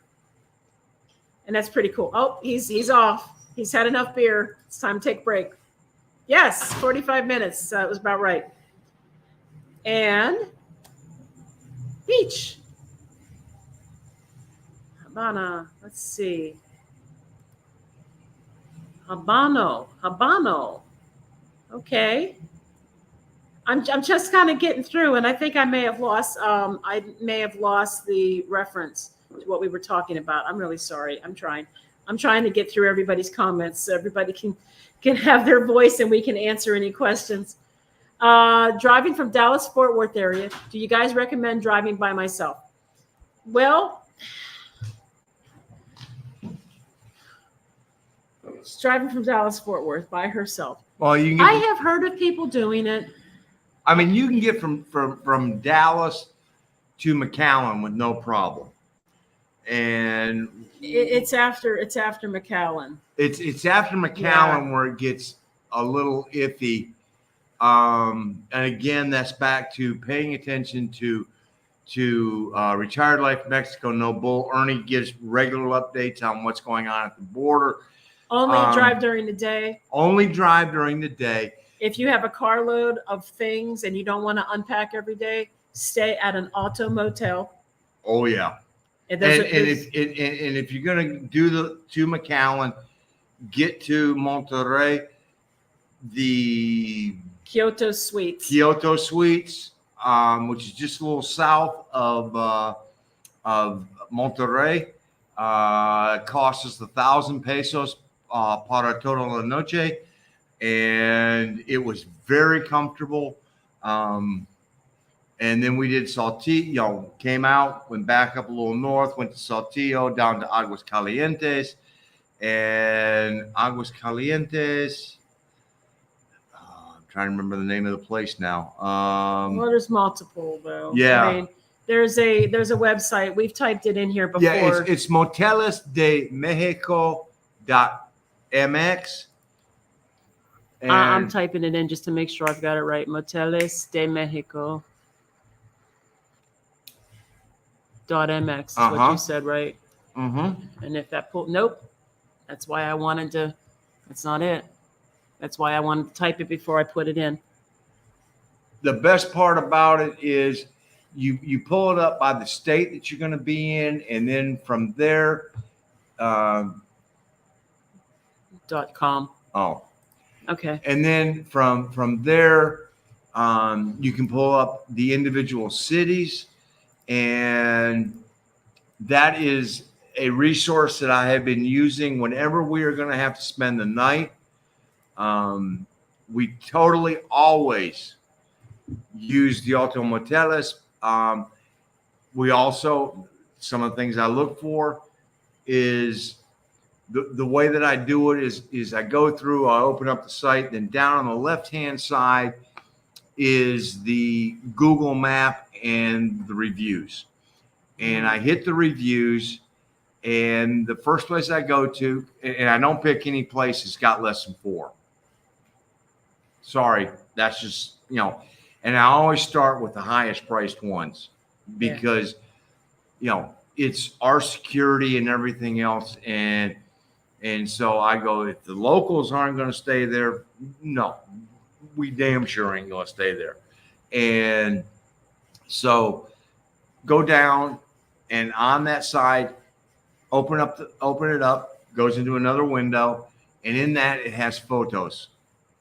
And in the photos, I can go through, and the first thing that I eliminate, if they don't have a physical garage door, because some of the places actually have curtains. Yeah. And our entire lives are in that car. Yep. So I look to make sure that it has a physical door. And then once we got the physical door, then it comes down to, okay. And when we drove down here, I actually had a list for the places that we were going to possibly stay in Monterrey, and the places we were possibly going to stay in Aguas Calientes. And of course, by the time we got done with the drive to Aguas Calientes, we were like, yeah. First I had to pee. Second, I forgot my glasses. Third, I forgot the list. And we were like sitting in a Carl's Jr., Hardee's, whatever you want to call it, and going, how's this one look? Yeah. Yeah, we'll get. Boom. Because we got the first place we went to, they went, nope. Okay. Wrap it up. Okay. Like, seriously, we're going on 8:00 already. We got questions to get through. And yes, it is 3-year renewal. I can't even believe that already. We're like, yay. So you had to get a new card when you moved to San Luis. I knew I needed to ask you this. And wanted to use it to get a discount on your property taxes. Other than that, you don't need a new card. Okay, good. So one card. That answers the question. Boom. Thank you. Okay. That clarifies it. So you can get the card. Well, I knew I could get the card. I can't get the card. But we didn't realize that. So you're 2.5 hours away. That's right. It's so close. All right. You either got some bad information or you had a singular instance where you needed to have your local address. It is permanent. Okay. Boom. We're getting this straightened out. We're going to find out. Thank you, Brett. We need to get Mark a card because he's an old man now. Now that Modelo is the #1 cerveza in the States, do you ever change from Corona to it or Pacifico? Have done the Sol. have also done Magna Blanca, which I have found out is a regional brewer that was in the Highlands, and really like that one. But Wow. if I find it, I'm going back to what I know. Yeah, and he won't do a michelada. That means that he's got to add something to his beer. And I won't do a michelada because Well, I don't do beer. Well, I'm not doing a michelada because I don't like tomato juice. Well, that's what I mean. You're Yeah. adding something to your beer. Why, And I don't do them because I don't like beer. why screw up a good beer? Right. So, Doug, you couldn't get one in Cozumel.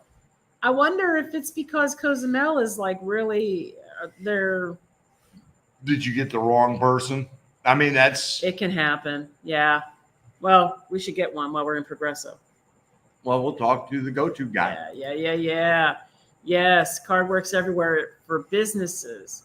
When we went to pay our property taxes at the office, they told us in order to get a discount on our taxes. Oh, okay. Yeah. Yeah. Well, See, and Brett says try a different office. Yep. Yep. Sometimes it all comes down to Who you had.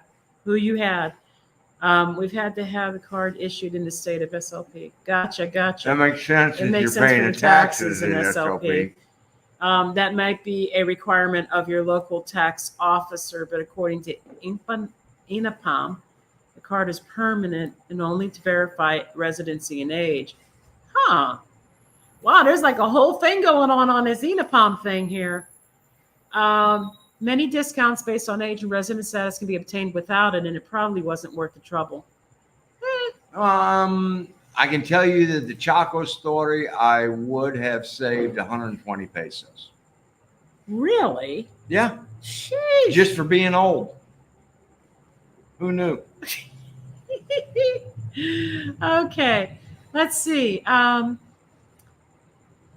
Okay, this is interesting. So I have my permanent residency, but not a permanent address. Thought you needed a CFE bill or something to prove your address.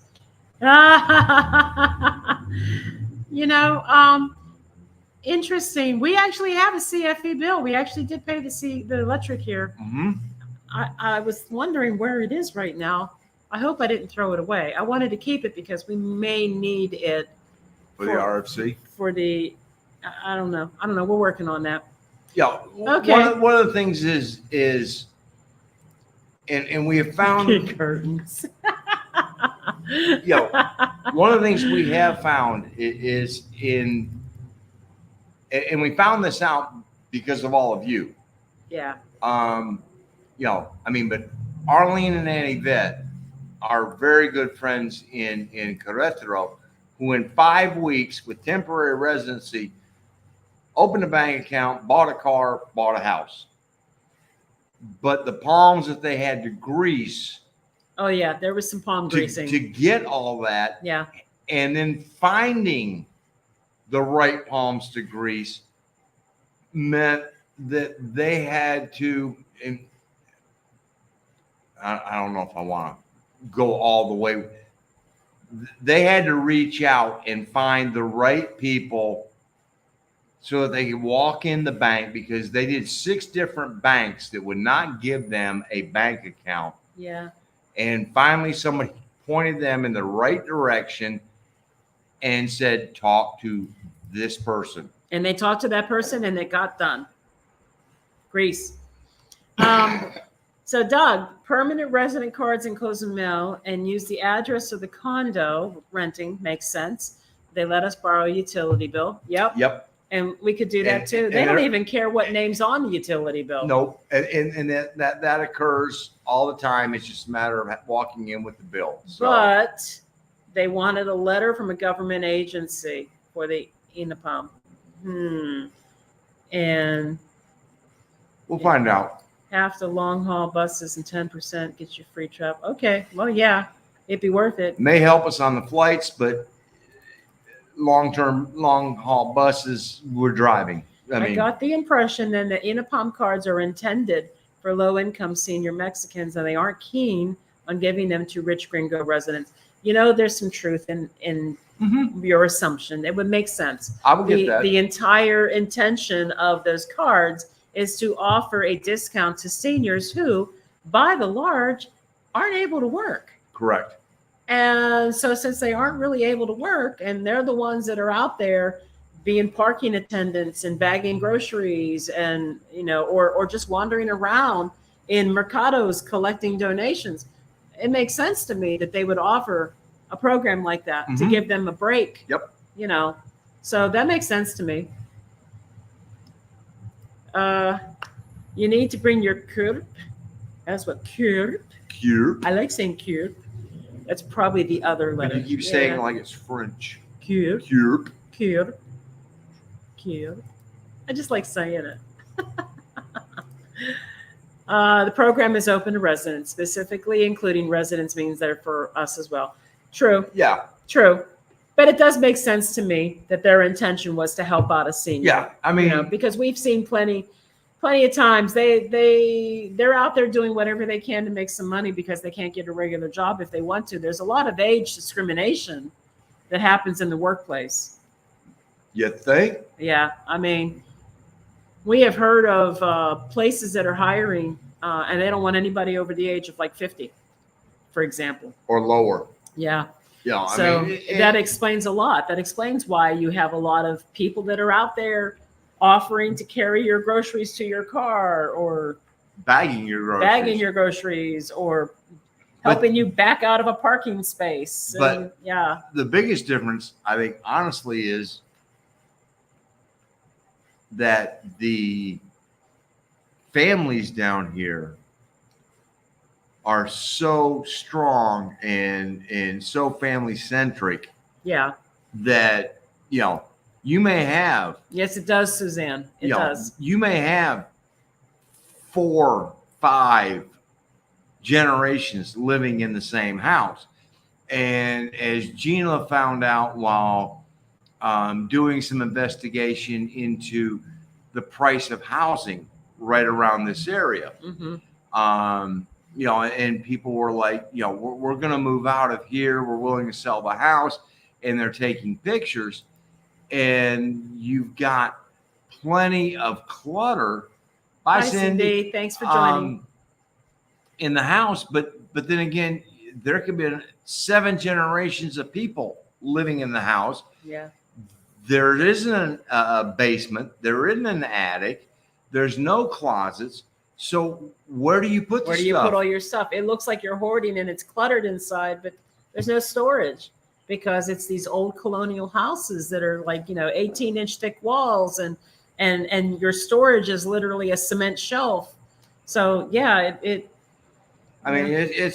not like it's totally unlike the U.S. and that you just don't. I mean, we happen to have an armoire in our bedroom, thank God, because that's where I put all my stuff. Some of us are still leaving out suitcases, and yeah, hey, whatever works. It wasn't worth it to unpack it. Some of us brought too many clothes. It wasn't him. No. Some of us are realizing I didn't even barely take up half. Some of us are realizing that we didn't need to bring half of the clothes that we brought. And she's really going to realize that when we get to the hotel room in Excellence and we got to put all of our stuff in our hotel room. That's going to be like, oh boy. There's going to be some bellboys that get some really nice tips that day. Oh, yeah. Just saying. Just saying. Because one is going to be at one end, the other is going to be at the other. Man, had all the stuff. They were just shooting you down, Doug. They were shooting you down. They're like, not today. It was the Inapam Nazi. you picked the wrong person on the wrong day. No Inapam for you. No. You need the curb. Yep. Let's see. This is just fascinating. I'm just like going through this. They wanted some particular letter from a government agency. We had to go to Playa to try to get it. I think it had to certify that we had been living in Mexico for several years. Well, wouldn't your residency card basically say that? But then again, we're back to this whole. Yeah. I need a letter. I mean, and And Mark and Paulette ran into that at the border Yeah. when they wanted to get their tip back, and they didn't didn't have have that letter. The letter. The letter. That they needed. Yeah, You know, that stinks. So they and- lost their deposit on their tip. That's like, really? Yeah. You're going to go there? Oh, speaking of that. Okay, so let me talk about that real quick. So we had gotten our tip extended from the 30 days that you initially get to the 1 year so that it matched our first year of residency. Uh-huh. And they told me at the time, we were only in Querétaro like a little over a week. Yeah. At the time this happened.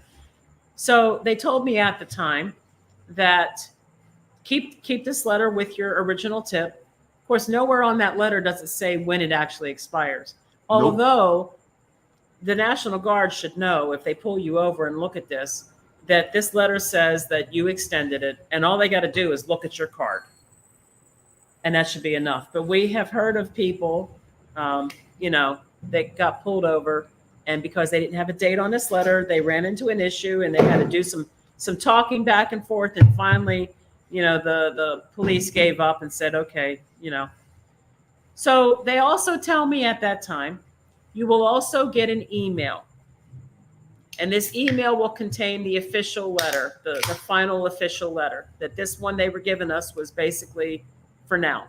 We got the email. The email finally came. Guys, I kid you not. We did this extension in November last year. The email came last week. And the scan of the official letter is a PDF. It was finalized in August of this year. November, they finished it in August, and they emailed it to me last week. We're about to be done with that entire first year. What that tells us is a year from now, give or take, when we get the email from the 3-year extension, we will be putting that letter onto a thumb drive and taking it to someplace and have it printed out, so that when we get to the border, 3 years from now to take the car back and sell it, we got a printed copy of the letter. Sandy, you're not entirely wrong. The town on the other side of McAllen is Reynosa. Yep. We went through Reynosa. At the time we went through, though, it wasn't having as much of a problem. And we went through the furthest east point. Yep. And then we ended up going around the outside of Reynosa. But activity has increased. Yes, it has. In that area. And to that point, Ernie has had a couple of times where he has gone, I'm not going to Reynosa this week. Yep. Because I'm not going to McAllen because Reynosa is not, it's just not safe. So, where do you get the INAPOM card? I think it's at the INAPOM office. I think there's an official office, right? I think so. One of you guys speak up and tell us where they get it. I'm sure Brett will. The people at INAPOM were very polite. I spoke with several, but this document was on their list and they would not bend. I wonder if that's just the way it is depending on where you go. It kind of reminds me of the consulate offices across the United States. Yeah. And how they each do their own thing. Who you get on what day and everything else. And yeah. It varies by where you are. Ask a local Facebook group. Yeah, Debbie. That's Thank true. you, Brett. Thank you, Brett. And it varies. Okay, so let's see. Tom, 2 doctor appointments this month. Decided not to drink beer until after them. Do not wave that can in front of me again. Oh, no! Do not tell him not to do something. Like waving a rojo flag in front of a bull. Oh, Lord. Oh, El Lord. Toro. El Toro. Hey, guys. Hola, Lorenzo. Saludos from Guanajuato. Hey, we can't wait to visit Guanajuato. It's going to come eventually. It didn't come this time around, but it will. It's back on the list. What? This list. This list. We're still trying to figure out where we're going to squeeze another San Luis back in. The hardest part of this list, honestly, folks, is this. We have so much we want to see. And we still have 22 cities that are on the list. Yeah. And we have 36 months. You start doing the math and then you go, and we do not want to do 3 1 months in a row. We're trying to avoid that. We're trying to avoid that because that is. I was almost ready to scrap Huatulco. I was almost ready to scrap it just because the expense. It's very expensive there. And Oh, so no. there's some massaging that's going to have to go on to the list because of that fact of going. I'm not doing. I mean, that's just we've done it. We did 3 1 months in a row, and that was James Gang. Oh hell no! Oh no. No, that's the James Gang. Where do we go? Where do we go now? No, we do Funk 49. It's Funk 49 here. Yeah. Oh, how funny. Not that I'm against Guns N' Roses, but give me my boys. Cozumel is a great place to complete residency. 4 weeks, got cards, curbs out of seas, bank account, driver's license, bribe required. We will find that out in Progresso. Yeah. Because we are doing it actually in Progresso. Yep. Brett, the go-to guy, was like, "Oh, you're gonna be in Progresso?" Jonathan, the go-to guy, was like, "Oh, you're gonna be there." Hi, Brenda. Thank you for joining. So it's nice to get you on here with us too. We're gonna do that there, and apparently it's a smaller office that hopefully will be able to shoot us right through. Uh-oh. I want to be first on your list. All right. Dinner when you get to Lake Chapala. I'm looking forward to it. Yeah. We're actually going to be in the Chapala area for a while. We're going to probably trim it down just a little because we got to squeeze something else in there. And yeah. I mean, the original plan was 5 months in Yahokotepec, Chapala and Ajijic, and Lake Chapala. But we're going to reduce that to about 3 months. Well, and part of that reduction came from the fact that we got to go to Tulum. We got to go to Tulum, and Tulum was not originally in the plan. Never was. No. There's one of those ambulances. Sorry, ambulances. Tulum was never going to be in the plan. We were not interested in really staying in Riviera Maya in general. We vacationed there a lot, but it wasn't a place we really wanted to live. And Tulum happened because my music festival that I'm going to is in Puerto Aventuras, and we have this entire carload of stuff that we are not going to take to a music festival and haul into this hotel for 4 nights. So I'm like, okay, we'll just get an Airbnb nearby.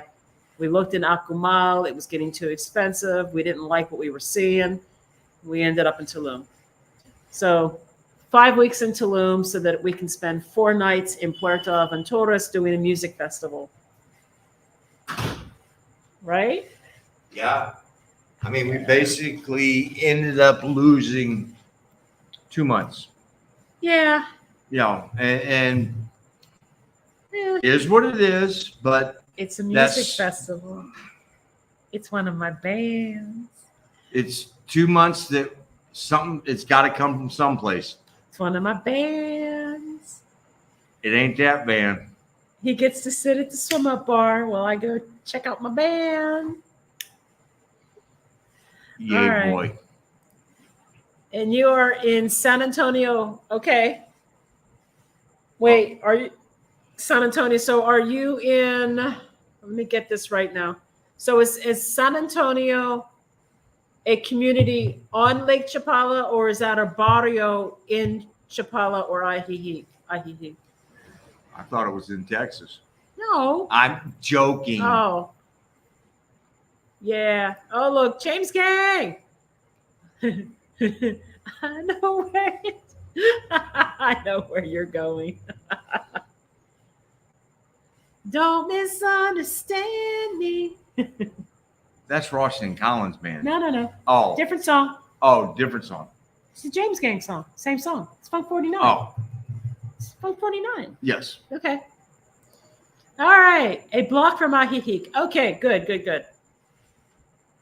That's good. We're still trying to decide if we want to stay 1 month, like Jocotepec, Ajijic, and Chapala. Or do we want to do like maybe a month in Jocotepec and then do a month somewhere in between Ajijic and Chapala? We're still working that out. There's a lot of things that we're still trying to figure out. Next to the Walmart. Everywhere there's a Walmart. I know where you're at. Everywhere there's a Walmart. I mean, guys, come on. We're on Paseo de Montejo today, and we walked past a Walmart. Yep. They're everywhere. They're everywhere. I think we're wrapping up. We're going on 2.5 hours. We probably should wrap it up. Just respect everyone's time for being here today. And we appreciate you tuning in. So thank you for joining us. But I think we should wrap it up. Okay. I think so. What you think? Next time we're live, we're going to be in Progreso. Yep. Hold up. What? Okay, I thought I heard drums. You never know what's going to go by here. Sometimes there's a parade. There is drums going on. I hear drums. What is going on? Playa del Carmen is up to 4 Walmarts. Oh, goodness. Why? I remember when there was Why? 2. Oh, and there was the Gringo Walmart, and then there was the local Walmart. Now they're up to 4. Yikes. Well, the area must just continually grow. Yeah. It's just continually growing, I suppose. All right, guys. Thank you so much for joining us tonight. We are Gringos are us, expats with a plan.